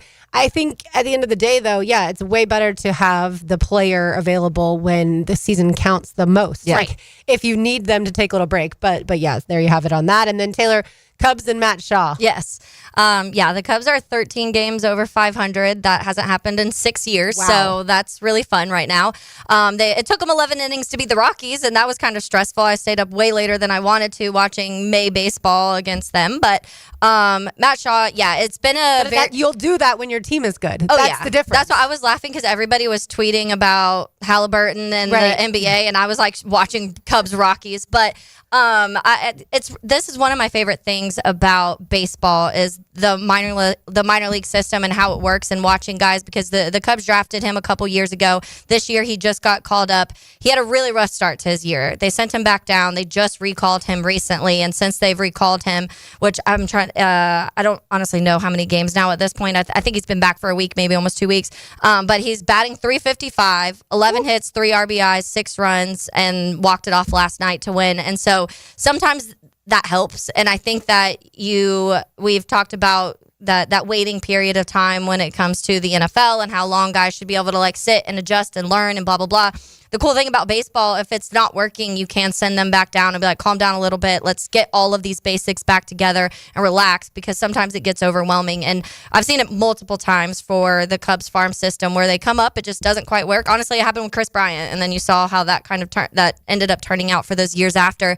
But so it's been really fun to watch, because this kid, he's super young. He just had his call up, got sent back down. I'm sure that sucks, but then now he's doing what he's doing, batting over .350. So it's been really fun to watch him. I will be locked in on Friday, speaking of baseball, when we're on location, because Florida plays at noon. Yep. So against ECU. Yep. Yeah. Tomorrow we have Gator softball right at noon. Yeah. Against Texas, and so I'll be locked into They're that during the torturing show. Yes, correct. At first I thought they were both going to be on Friday, but at least I will not have to do that. But yeah, against East Carolina up there at Coastal Carolina. You bring up a great point, Taylor, because I know it's something that in my household we've been discussing at large, but that's when it comes to Jake Berger, formerly of the Chicago White Sox, now with the Texas Rangers, because he was sent down earlier this month for a couple days to rework some things, and all of a sudden now he finds himself among one of the best hitters in the majors over the last 2 weeks. And so this idea of, hey, it's okay to send a young player down, let them figure out whatever it is, and then they'll come back even stronger. Like, that does happen. Yeah. It's not a forever demotion. This is also a good time to tell you that today is International Burger Day, and thus you can get some nice odds at various sports books on Jake Berger specifically that you may want to go take a look at. That's fun. I saw the Rays DFA'd their catcher, Ben Wertvet, and he was like super emotional. So it's the opposite of the young player being sent down. Right. It's when a player is a veteran, has been in the league for a long time, and I think it's cool to see the true emotion, the raw emotion, but it also sucks when you realize like this could be the last time ever that player plays in the majors, and they realize that their dream is potentially ending. Yeah, and that's obviously a different one, but I do think also if you want to look at it in a positive light. In other sports, you're just not playing. Like, you're done. If you're not good enough to play on the NFL team, then or maybe you're going to the CF or UFL. But most of the time, it's just practice squad. Yeah. Most of the time, though, if it's a guy, deep into his career and they're like, hey, you're just not going to make this team, and they get cut a couple times, and they're just not playing. And baseball, you can go play. If you want to continue to play baseball, you can go play in the minor league system. And it's pretty easy. You just fluidly go back down to the minor leagues. But it does I think that is when they start realizing, all right, this is maybe getting to the end of my career, which is obviously emotional. And the minors, that's a lot of work as far as traveling is concerned. Oh, yeah. And so, it's hard to go from like, okay, now I've got, steak and lobster, and I'm on the private planes, or at least the nicer commercial flights, and then you're back to traveling on a bus with maybe a hot dog. And I'm not knocking hot dogs. Oh, I'll eat a hot dog. Just not exactly steak and lobster. I'll give you our Terminix Pest of the Day on the other side. You are listening to Helmets and Heels on 1010X on 92.5 FM. 1010XL takes you behind the microphone. I hate violence. It's the one thing I detest. Dan Hicken and Jeff Prosser. Ow! Ow! Did you just punch me in the face? Yes. Mornings on 1010XL. Mike Dempsey, and now's the time to get your roof hurricane ready with Apex Roofing and Contracting of Jacks Beach. Look, our rainy season is no joke, and if your roof's got damage, leaks, or it's just plain worn out, don't wait. Apex is local, dependable, and will show up on time using only premium materials with ironclad warranties. No shortcuts, no stress, just quality work you can trust. Skip the storm season scramble. Reach for the peak with Apex Roofing and Contracting in Jacks Beach, or visit apexroofingfl.com. The Summer Starts Here sales event is back, and it's packed with hot summer savings going on now at Arlington Toyota. Mia here. Why does Northeast Florida buy from Arlington Toyota? Because Arlington is the place to go for big selection. I'm talking over 800 vehicles, one location, and everyday low prices. over 350 SUVs, over 175 trucks, over 275 cars. And my friends at Arlington tell me there's more on the way. Plus 60-day exchange. It's simple. If you don't like your purchase, just come on back to Arlington within 60 days and exchange it for another one. You even get Arlington's lifetime warranty with your new Toyota purchase. Why buy from Arlington? Because during Summer Starts Here, you can get financing as low as 0% on select new Toyota models. 0%. And no payments until January 2026. Shop Summer Starts Here at Arlington Toyota. In person on Atlantic Boulevard, just a quarter mile east of 295, or online at arlingtontoyota.com. Hi, folks. It's Frank Frangie. Look, when it comes to glass needs around the home, there's one name I trust, Lee & Kate's Glass. There's beautiful custom glass shower enclosures, maybe a new mirror, a glass tabletop. They can even replace your foggy or cracked glass without having to replace the whole window. Lee & Kate's is local. They're family-owned. They've been a part of our community since 1926. Boy, they've taken care of me, including our brand-new offices at Walk-Off Charities. They did a great job. I promise they'll do the same for you. Visit leeandkatesglass.com.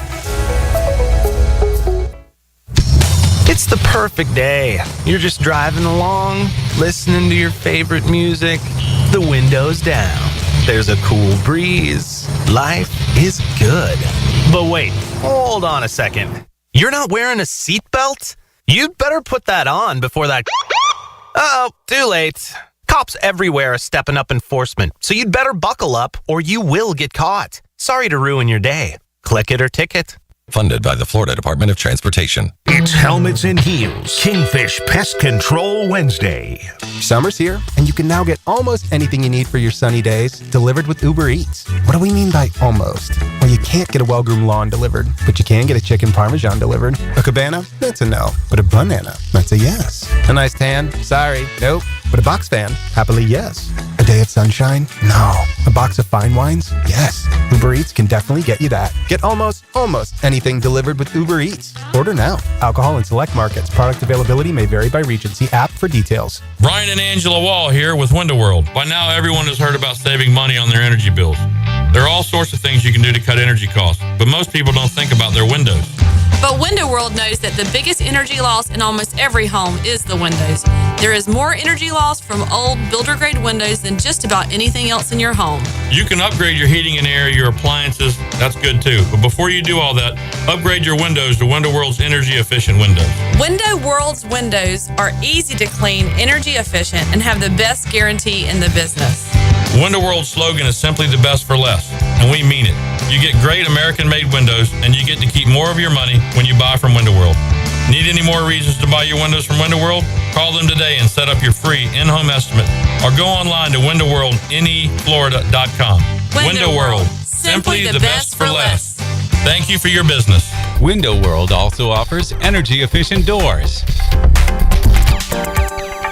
Don't miss the Bari Breakdown with Dr. George Bari on XL Primetime, Wednesdays around 3:20 for the latest in sports injuries. From all the big names in the game, who's MIA, who's coming back from injury. Dr. George Bari on XL Primetime, Wednesdays at 3:20. This summer, get ready to rock like never before. The Jacksonville Rock Orchestra brings the thunder with an electrifying night of Led Zeppelin like you've never heard it. Live at the Florida Theater, June 4th. Kashmir, Whole Lotta Love, and Stairway to Heaven reimagined with the full power of a rock orchestra. Led Zeppelin, orchestra style, only in Jacksonville. Get your tickets before they're gone at floridatheater.com. Lucas Tree Service is a certified arborist and a local family-owned business with over 45 years of experience. They specialize in tree removal, trimming, and stump grinding for both residential and commercial properties. Get prepared for storm season and receive top-notch customer service from Lucas Tree Service, 904-241-3533. Online at lucastreeservice.com. Frank Frangie here. I was talking to a buddy the other day. His HOA told him his old fence had to go. I said, man, call Coil Fencing. They've been around the block since 1927. Heck, they probably built half the fences in Jacksonville. They do it all. Tough chain link for security. Those fancy aluminum ones the HOA actually likes. Nearly a century of keeping yards safe and looking good. If you need a fence, call Coil. You can trust the folks at Coil. 904-356-4821. or visit CoilJacks.com, COYLE Jacks.com. 1010XL is presented by Farah and Farah, exclusive injury law firm of the Jacksonville Jaguars. Protecting you and your family. Call 396-5555. Jacksonville.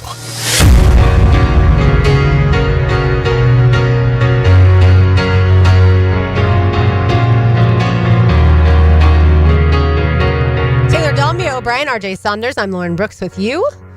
Time now for the Terminix Pests of the Day. Terminix does such a great job at our house. They do a great job at Everbank Stadium, VyStar Ballpark, VyStar Veterans Memorial Arena, all of your favorite event venues around town. If you have any issues with pests, with termites, with mosquitoes, this time of year, certainly mosquitoes are everywhere. That's why we had them come spray our house so that we will have reduced mosquitoes, and you can have them do that for you as well. Visit them online at Terminix.com, TERMINIX.com. All right, RJ, I'm sorry, but I'm making the NBA playoffs my best of the day. Uh-oh. Both series 3-1. Like, y'all can't give me something better than that. Have you watched the games? They've been chaotic. No, the games themselves have been fun, but I was hoping for like game 7s, and I don't think we're going to get that. I think we're just going to end up with 6s. Yep, and we're going to have Thunder, Pacers, and that's going to be our finals. Which, what do you think? Here's the thing, and RJ, I'd love for you to chime in on this. Like, that would guarantee... Fact check me, RJ. That would guarantee a first-time winner of the Larry O'Brien Trophy if it's the Thunder and the Pacers. Right. Those are two fan bases, RJ, that while, yes, they may not be in major metropolitan areas, they live and die with their team because in Oklahoma City, outside of nearby Norman and the Sooners, you don't have much else in the way of pro sports. And in Indiana, it is the home of basketball. Yeah, I mean, I think the storylines, honestly, with the Final Four teams have been that of interesting to me. If the series hold as what we see them right now, I mean, when you think of Oklahoma City, I mean, Sam Presti has to be looked at as probably one of the greatest GMs of all time. I mean, to be able to get out of the Durant, Harden, Westbrook era and then that semi-Westbrook era that you had there, and you take a chance on a guy in SGA and say this is going to be the new piece that we build around, and you're able to put pieces around him, and potentially Oklahoma City could be the next dynasty in the NBA. I think that's a storyline that's interesting to me as an NBA fan. And also, hey, you look at the Indiana Pacers, and I think a team that, as their star has been labeled, I think the team has been as well. Overrated, probably underlooked, in my opinion. I mean, I'm the first one to pound on the table and say, hey, listen, I overlooked them as well. I had somebody on the text line, say, hey, I really think Indiana can make a run. I'm like, they may be a team that loses in the first round if Damian Lillard is coming back against the Milwaukee Bucks. So, the clock hasn't struck 12, and I don't know if it will even in the NBA Finals. They're playing that well. So, yeah, I mean, these are both franchises that are small markets. I think it does send a message to the rest of the league that you don't need to be in LA, Boston, New York, Philadelphia, or one of those big market situations in order to be an NBA champion. So for me, although these have honestly been not the most exciting series to maybe some, Lauren Brooks, I'm not saying any names, but I do think that the storylines have been captivating in both the Eastern and the Western Conference Finals for the Final Four teams. So in 2000, that's when the Pacers made it to their only NBA Finals, and they were defeated by the Los Angeles Lakers, of course, the likes of Kobe, and RJ could talk for another a few minutes about that group of guys. And then in 2012, that's the only time the Oklahoma City Thunder have been. They lost to the Miami Heat. And certainly that was a stacked team as well. So, of course, yes, it would be a first time for both of them winning. They have been there once before. But, I mean, 2000 was now 25 years ago, and 2012 was 13 years ago. Yeah, and also, again, a completely different iteration of the Oklahoma City Thunder because there's no Kevin Durant. He's too busy watching the Los Angeles Sparks courtside, RJ, because, oh, yeah, that's right, his team's not in the postseason, or at the very least not in the conference finals. And there's also the PG storyline of Paul George, once upon a time, was traded from the Indiana Pacers to the Oklahoma City Thunder, and he, too, is sitting on the couch right now and not a part of what could be an NBA Finals matchup between those two sides. So for me, I think there's enough juice to that matchup. I am sure that the viewing numbers will not be indicative of that. But you can go back to last year when the Boston Celtics, the heralded franchise, was in the NBA Finals, Taylor.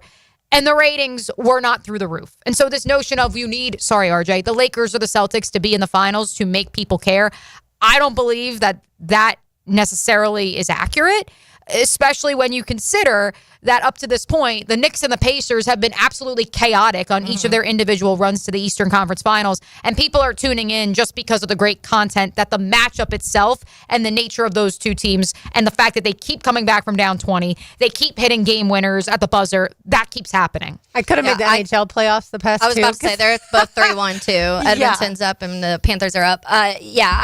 I can't really defend it because I was watching baseball instead of the NBA playoffs last night, but I also am not the biggest NBA fan. And so that's what, when we had our little question, 10-10 question of the week or whatever last week when we were asking, Trent asked us that. And I just said, if you're an NBA fan, I think you're going to like it either way because you know all of those little storylines. I honestly didn't know much about Halliburton until a month ago, to be honest with you. Like, I can tell you more about him right now today than I could even 2 weeks ago. Yeah. And so I do think that just because of the star names, a casual NBA fan or a non-NBA fan are probably not going to watch a ton of these, but they would if it's game sevens because everybody loves game sevens. And so I do think that if these were a little more competitive and they went into 7, then you'd probably see a little more. But I do think that in the NBA world, there's still plenty for NBA fans to like, and at least they have that side of it. Yeah. Would you say you now know more players in the WNBA than in the NBA, or no? No. Only, Still more like NBA. mainly because I can name like all of the Bulls, so that automatically helps. Yeah, I guess I should have said Bull. If I take the Bulls the Bulls out. Yeah, I still think I know a good amount. Like, I can have a lot more conversation about the NBA as a whole. There's definitely more teams that I'm specific to, and especially being around here and talking to RJ and things like that. But I do feel like every year once the NBA playoffs hit, I always learn about new people, and I'm like, oh, this guy's been good for 5 years, and I had no idea. So that's always fun for me. But that is fun. All right, let's get it back to the football side of things. Let me real quick, sorry, side note, because I said this last week too. So now it's up to the Yankees, Mia, or unless the Knicks pull this out. But it's up to weirder things have happened in this playoff run. Yes, exactly. So unless the Knicks pull it out, it's going to end up being up to the Yankees or the Mets, or the New York goes another year without winning any championships. Which technically, Yankees 14 will be 15 years. Yankees are up 7 games in the AL East, and they are technically the second best division in the American League. So, I mean, maybe there's a chance. Again, I wrote them off in March, so I'm probably the last person to ask. But the New York Mets, I think, are a team that I think is growing each week with Juan Soto as well, and so I wouldn't count them out of the equation either. I want to talk a little college football. We found out yesterday that Florida sophomore quarterback DJ Lagway is on schedule in his recovery from the shoulder injury that sidelined him earlier this year. And Billy Napier said at SEC spring meetings that he is now throwing 3 days a week. I feel like between Carson Beck and DJ Lagway, we are going to have both of those guys a full go in September, which is good news for Florida and Miami. Yeah, now it's just a matter of how full go are they? And certainly in the case of Carson, because you'd want them full go probably before that to be ready for September. Yeah, absolutely. And so that's where, are they going to be performing at peak efficiency the first weekend of September, the last weekend of August? I'm not so sure on that front. And July, I think, is the critical month. Yeah. Right. And I think even if they both are full participants in July training camp, I still think that they won't be at peak performance in September. And look, in the words of Doug Peterson, you want to peak at the right time. But ultimately, especially in the case of Carson Beck, less so perhaps with the chemistry, is 2-3 months. And I know he's technically throwing-ish right now, or he's at the very least at practice in Miami. Is that enough time to actually establish that rapport? Yeah, he's throwing. Carson Beck is. They were able to confirm that. Mario Cristobal did say that during the ACC meetings a couple weeks ago. To me, we went from full panic, the Gator Nation, that is the we, full panic about DJ Lagway is not going to be able to throw for an undefined period of time, to now, okay, he's on schedule. Like, it just seems like maybe if the PR had been handled a little bit better, it would have been like, yeah, so he's not going to throw in the spring game, but he's less than a month away from being able to throw. But that information wasn't said. There was just too much conflicting information. Like we are hearing some people say this is really bad and he may need surgery, and then we are hearing some people be like, no, it's fine. He'll be fine in a month, and then we're hearing some people be like, this went back to high school and this might be a career, like mess up his career now. So there was just so many conflicting things, and that's part of the PR, but I think it's also part of college football. We just don't get all of the information that we get in the NFL, and so we're so used to that access of like, this is exactly what the injury is, this is what the timetable is, this is what workouts I've been doing to get past this, and then you just don't get that in college.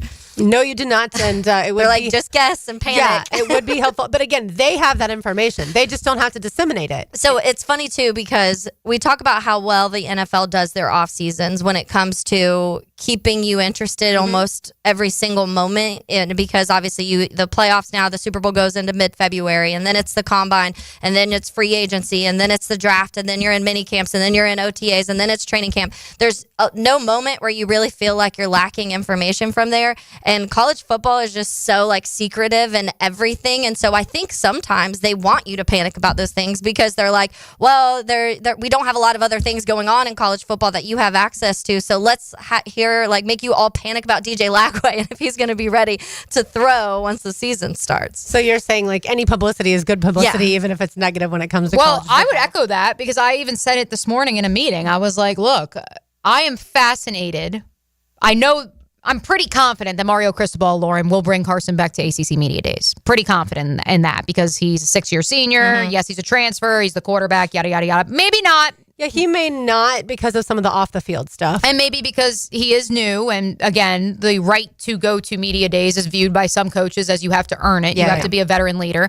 But at the same time, I'm in the same camp as our good friend Frank Frangie on vacation this week in that I believe you should bring your quarterback to media days because it is at the best interest of your program to continue to get the word out there of what you will become, especially if you have a high-profile quarterback. And so that's why I'm fascinated to see if DJ Lagway is selected from the Florida contingent to be at SEC Media Days. And therefore, these questions will be front and center. But at the same time, you're parading around someone where there's so much optimism about what he can become. Especially if your last quarterback just got drafted first overall. Yeah, I think in those two specific cases, I think normally that quarterback should go because they've both been dealing with injury. You might see the coaches hedge a little bit and bring other players, and certainly Florida could bring some skill players to the meeting or to the media days. But at the end of the day, yes, in theory, as long as you have a quarterback who's going to be the starting quarterback, it's not a true quarterback competition, then I think you should bring a quarterback. I do think it gets a little dicey if you have an absolute true quarterback competition,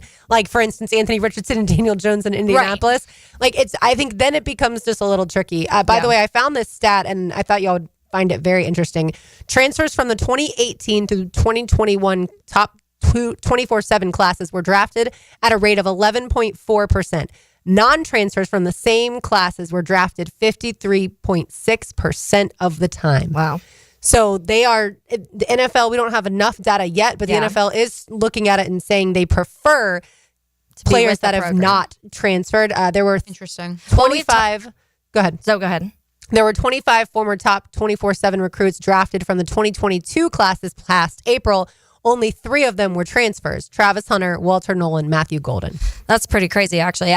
We've talked a little bit about that in the sense of if you don't get to fully develop properly if you're not with that one program, because when you're going to a new program and you're learning new players, new schemes, new playbooks, new coaches, new academic side, if you are actually paying attention to that, there's a lot of things, and there's no way that you can fully focus on all of the intricate parts of a development. And so we were talking about that when it comes to which quarterbacks are going to be most successful. The transfer quarterbacks are the ones that have been kind of the homegrown quarterbacks in college football. And it looks like the homegrown ones, and Matt Hayes agreed that it looks like they are going to be the ones that are going to be better. And so I am interested, though, to see how much that changes in 10 years because we're going to see coaches know how to handle that the transfer portal and all of the movement a little bit better than probably what we've seen these coaches who are used to the guys not being able to just get up and leave when they want to leave. Well, I just hope there's more guardrails in 10 years, Taylor. Same. Kirby Smart hopes that as well. Yeah, I would also say that having 6 years of eligibility, which again, that's also something that's in balance right now. Thank you, Diego Pavia,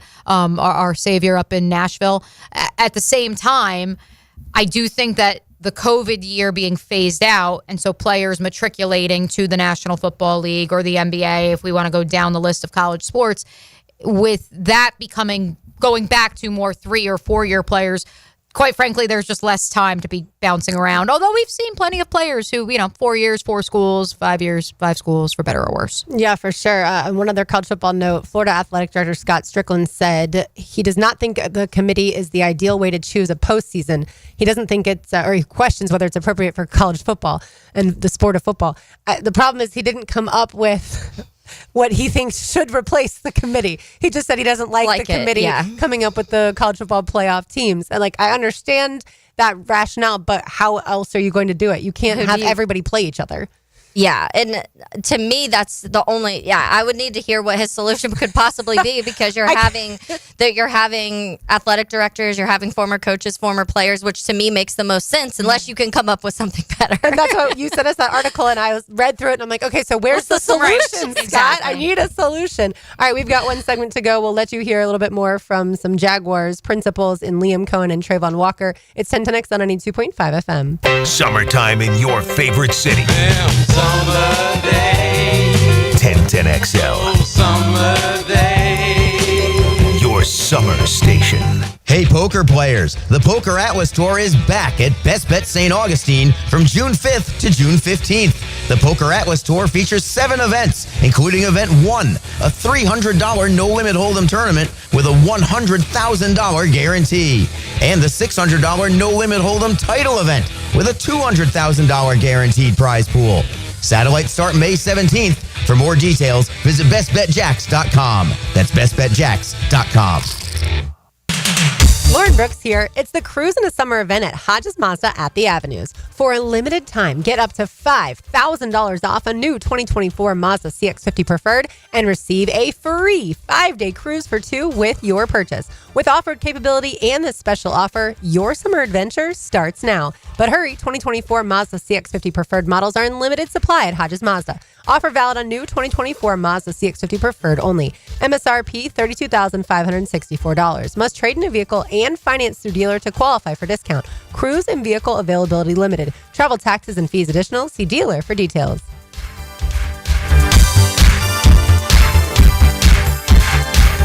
Hacker here. Y'all know I needed to do something about my weight. When I saw Matt and Mike eating to lose weight, I figured that could probably work for me. And it did. Just look at me now. If you need a weight loss plan that works, visit Awaken180weightloss.com. Buying a diamond, wedding band, or piece of fashion jewelry in Jacksonville? You have 2 choices. You can go to locally owned Beard's Diamonds, or you can go to one of those mega national chain jewelry stores. The national chains are pretty much all the same. In fact, did you know that some of them are owned by the same conglomerate? Yes, the same Wall Street company owns all the big names. So if you're looking for extreme value with genuine personal attention, come experience the Beard's Diamond difference. At Beard's, our diamonds come straight from the source. We hand select each one for maximum brilliance. We don't have to apply corporate markups and tack on salespeople commissions, so we beat the chains on price every single day. Beard's has the strongest warranties, not gotcha clauses in fine print. Beard's has all the top designers, including Tacori and Viraggio. Beard's doesn't have out-of-state regional managers calling about sales quotas. We are all local, family-owned, with total freedom to do what's right for our customers. Beard's Diamonds, all the selection, quality, value, and service you want from local people, accountable only to you.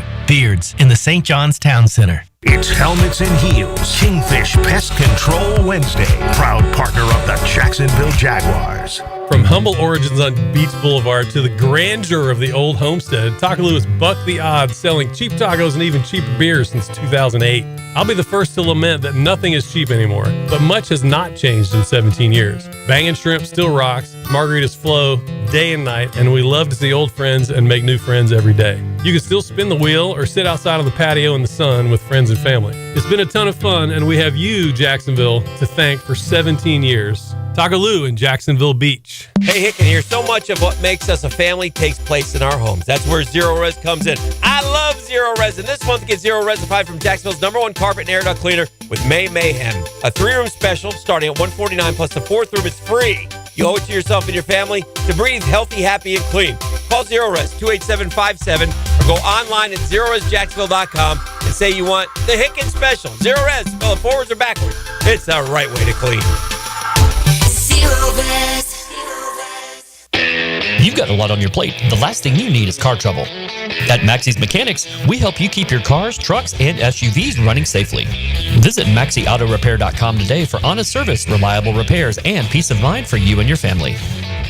Get more Gators on the Gator Bites podcast presented by Southeast Orthopedic Specialists with new episodes every Friday. Subscribe and listen by searching for 1010XL's Gator Bites podcast wherever you find podcasts and at 1010XL.com. Okay, for this Cannons of Jacksonville commercial, we need an idea to really come out with a bang. Like having a guy shot out of a cannon. Nah, too messy. In fact, Cannons is known for all your towing needs. So like my car won't start. No. Towing products. Cannons does custom welding fabrication and installation of trailer hitches, goosenecks, tow bars, truck racks. So you might say Cannons is my best shot at finding that inventory in stock? Boom. You said it. Visit cannonsofjacks.com. Hey, Hicken here, and you know I'm going to talk about skin. Yeah, it's hot outside, folks. The oven is on. Temps are in the 90s, and it's only getting hotter. I love the summer, but my skin doesn't. I do my best with dry fit shirts, big floppy hats, plenty of water. My secret weapon, though, the sunscreen. I use it regularly. Maybe you should as well. Look, I've also been seeing docs at Beaches Dermatology for years, and my skin thanks me for it. I'm telling you, it could save your life. Book your appointment today at beachesdermatology.com. Are you struggling with hair loss? At IHRS, we understand because we've been there too. We're dedicated to finding the best solution tailored just for you. My hair looks great. It was thinning, and IHRS restored my hair. It's now fuller, it's thicker, voluminous. It's made me feel great. With the latest technology and FDA-approved laser therapy, PRP, and non-surgical hair addition, we offer guaranteed solutions for men and women. With over 35 years of experience, IHRS found a hair restoration for us, and we can find one for you. For me. For me. And me too. Visit hairforme.com or call 904-777-IHRS. Get a free microscopic analysis and get to the root of your problem. This $395 analysis is yours for free. Call 904-777-4477 now. 1010XL is presented by Farah & Farah, exclusive injury law firm of the Jacksonville Jaguars. Protecting you and your family. Call 396-5555. Jacksonville. Now, the cool down with Donovan Air Electric and Plumbing. Keeping Jack's cool since 1987. Not every day that we cool down with a golf update, especially on this May the 28th, but the Team Tailor-Made Invitational, which pits some of the best junior golfers in the world at Old Waverly Golf Club, is underway. And some names that y'all may recognize. Are you ready for an update of the current leaderboard? I'm ready. Currently in 7th place, 9 under, one Miles Russell out of Jacksonville Beach, Florida. 15 years old, has already appeared on the Corn Ferry Tour. Of course, one of the top-rated juniors in the country. We'll get back to him in just a second. Tyler Watts is another player who's considered, I believe, the number 2 only to Miles, junior golfers in the world. He's in the class of 2026. Miles is in the class of 2027. He's in 6th place at 10 under. Philip Dunham, class of 2026, also out of Ponte Vedra Beach, T2 at 12 under. And your leader, 15 under, as many of these young gentlemen make their way into the clubhouse. Charlie Woods? Charlie Woods. The only young golfer's name besides Miles Russell that I know. And he is in the same class as Miles Russell. And so we're rooting for Philip, we're rooting for Miles, but at the same time, the Charlie Woods hype train has left the station, folks. Do I need to explain that Charlie Woods is Tiger Woods' son? No. Or do we think people listening know that? He's pretty, I would say, in the mainstream audience, that they know who he is. But yes, Charlie Woods parred the 16th just moments ago. So did Philip Dunham out of Ponte Vedra Beach. And so Woods remains 3 up with 2 to play. Interesting, because I thought the update you were going to give is the PGA Tour announced last night that it eliminated the starting strokes format for the end season, or the season-ending Tour Championship. No. So you remember how... Didn't see that. No, what does that mean? Okay, so I'm more locked in on Charlie Miles, Woods. especially after our good friend Matthew Driscoll last week reminded me back in 2020, right before COVID shut the world down. I actually did a story when I was still working at the news station with Coach Driscoll Caitlin Schroeder, who of course is now at UNF after being one of the top junior golfers. She's joined us before in the world and in the country, went to Alabama, came home to UNF. Carter Hendrickson, who eventually became the number 2 scorer on the basketball court for Matthew Driscoll, and one 7-year-old, I guess he was 8 at the time because it was 5 years ago, Miles Russell. And now here we are. He is considered the top junior golfer in the country. Wow. So last year, Scotty Scheffler was, of course, the best golfer on tour. And so he started that tour championship 10 strokes ahead of everyone else. And then it's each golfer, depending on where they were, would start 9 strokes, then 8 strokes, 7 strokes, that kind of thing. And so you had an advantage for being the best golfer all season long. And now everyone's going to start at even par. Yeah. Wow. So it drastically changes the format for sure. So of course, Scotty Scheffler was most likely going to win the tour championship last year. And but I enjoy like that. It changes the format and it makes the tour championship stand alone. So I'm actually a little disappointed. I feel like shouldn't they give the worst golfers the 10 under? No, that's give it to Victor, right? That's not at all how it works. But yeah, I thought that was interesting. All right, back to Liam Coen. Let you hear a couple more cuts from these Jaguars people that met with the media reporters yesterday. Liam was asked, we started our show discussing this about how certain defenders have lost some weight, it seems, or at least they've changed their body composition. So Liam was asked if the defenders looked heavy on film last season. I know that they had put some weight on, in order to play some of the schemes that, structures that they were playing. And that's just, anybody's prerogative, right? That's the way they wanted to do it. And ultimately just kind of evaluating it and talking to some of the players and just trying to get them back down a little bit to maybe where they had been when maybe they had better years or been a little bit more productive, and definitely better for those guys to feel fresh. This press conference reminded me so much of Trevor Lawrence in 2022 when reporters would ask him about the previous year. And that was, of course, under Urban Meyer. And he would try so hard to not throw direct shade at the previous regime and just try to talk positively. But there would be that veiled message of basically, it was a disaster. I'm not going to ever say that. To me, that's what Liam Coen basically was just saying. Last year was a disaster for these guys as far as their weight's concerned. And they did play slow. But I can't say that because that's not very nice. Professional. Yeah, he's not Kirby. No. They're tired, they're slow, and they don't want to be coached. But also just in general, and I've heard this from multiple people, whether it's football, the National Football League, or any walk of life, if you're taking over for somebody, you never can throw them under the bus. You have to be polite because ultimately you're trying to earn the respect of your players as well. So I appreciate the carefully crafted messaging. Yeah, that's my job on here. You don't want to burn bridges either because at the end of the day, you might end up working with that person. I'm not predicting that Liam Coen will one day work with Trent Baalke or Doug Peterson necessarily, but you never know if Ryan Nielsen were to eventually be on the same team with some of these guys. One more from Liam Coen. Travis Hunter, we found out, played on the defensive side of the ball last week. So how did it go so far? It was good. He's still learning. He's been learning a ton defensively and offensively, as we know. But that was more so fundamentals, techniques. It wasn't a ton of 11 on 11, 7 on. It was more fundamentals, techniques, communication. That was what that kind of last Wednesday was. And he's been learning with those guys and meet with them extra as he's needed to.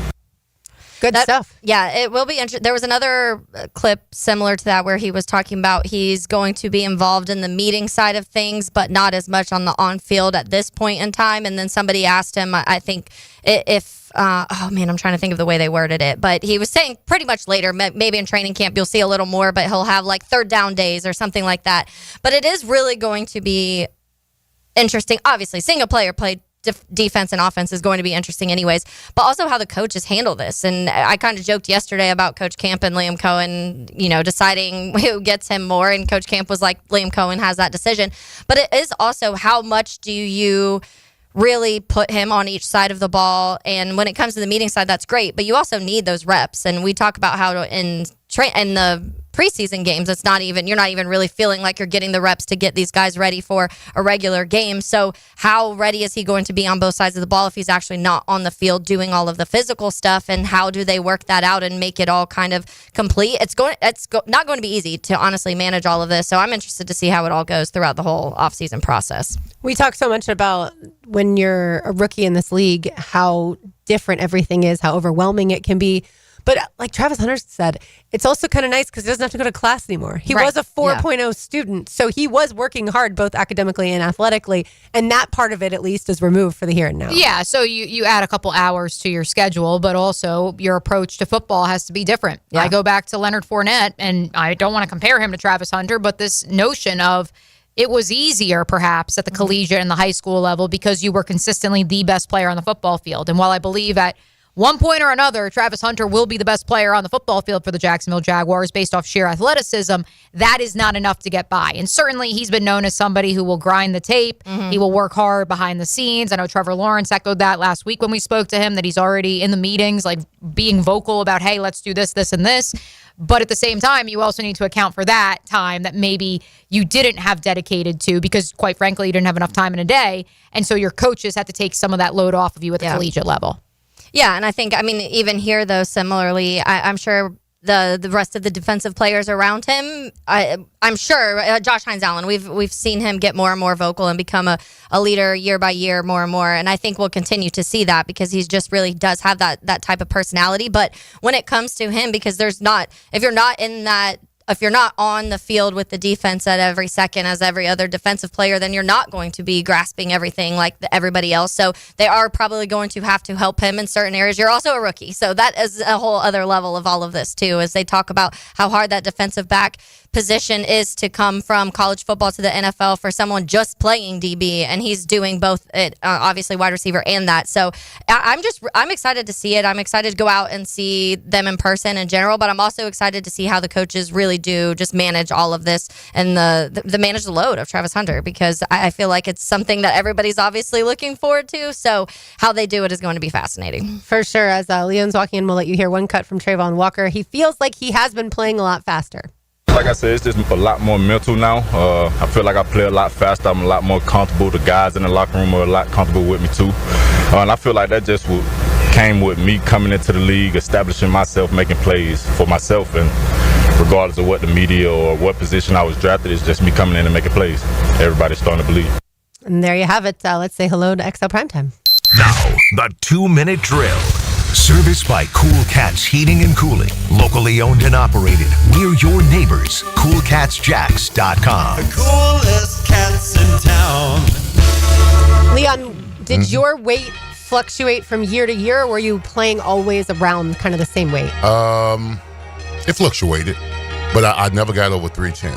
Okay. I came in the league, I was 295. Then I put on mass. I played with the Steelers at 305, and I played here about 5 pounds heavier. But yeah, never above 310. No, never above 310. Did you have a coach, though, who said, hey, for the sake of how we're going to run this offense, how we're going to run the offensive line out there, we need you to put on more weight? No, not a head coach. Or a defense or maybe a position, coordinator. maybe a position coach. Right. I mean, if he's watching film and you're getting bull rushed and you're not pulling and trapping, because I'm speaking specifically with the Steelers.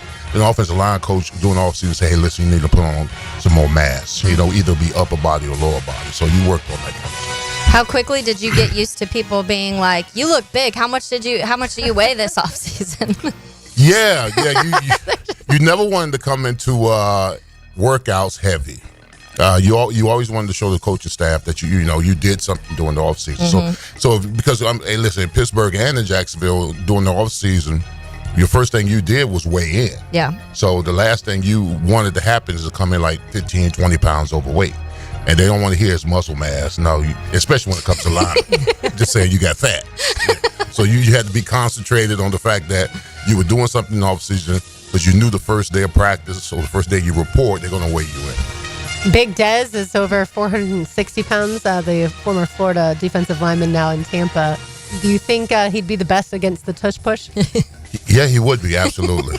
Yeah, he amazes me because he gained at his combine. I mean, he gained weight on his pro day.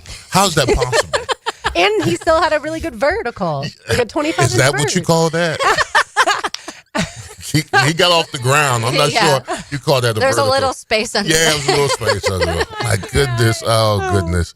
Hey, listen, I'm a root for the kid. Me too. He's got to lose weight though. Just for health reasons alone. Yeah, for sure. Yeah. That's a lot of pressure. That's a lot of pressure, absolutely. On your heart, for sure. All right, what's coming up today?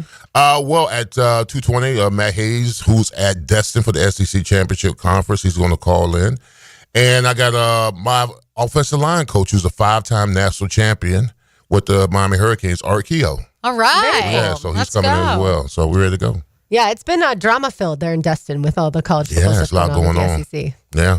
All right, thanks, Leon. We'll You be got it. listening. That'll do it for us today. For Mia O'Brien, for Taylor Dahl, for RJ Saunders, I'm Lauren Brooks. By the way, Taylor, I forgot to clean up something from yesterday. Dan Campbell is an offensive coach, not a defensive coach. So I switched my answer.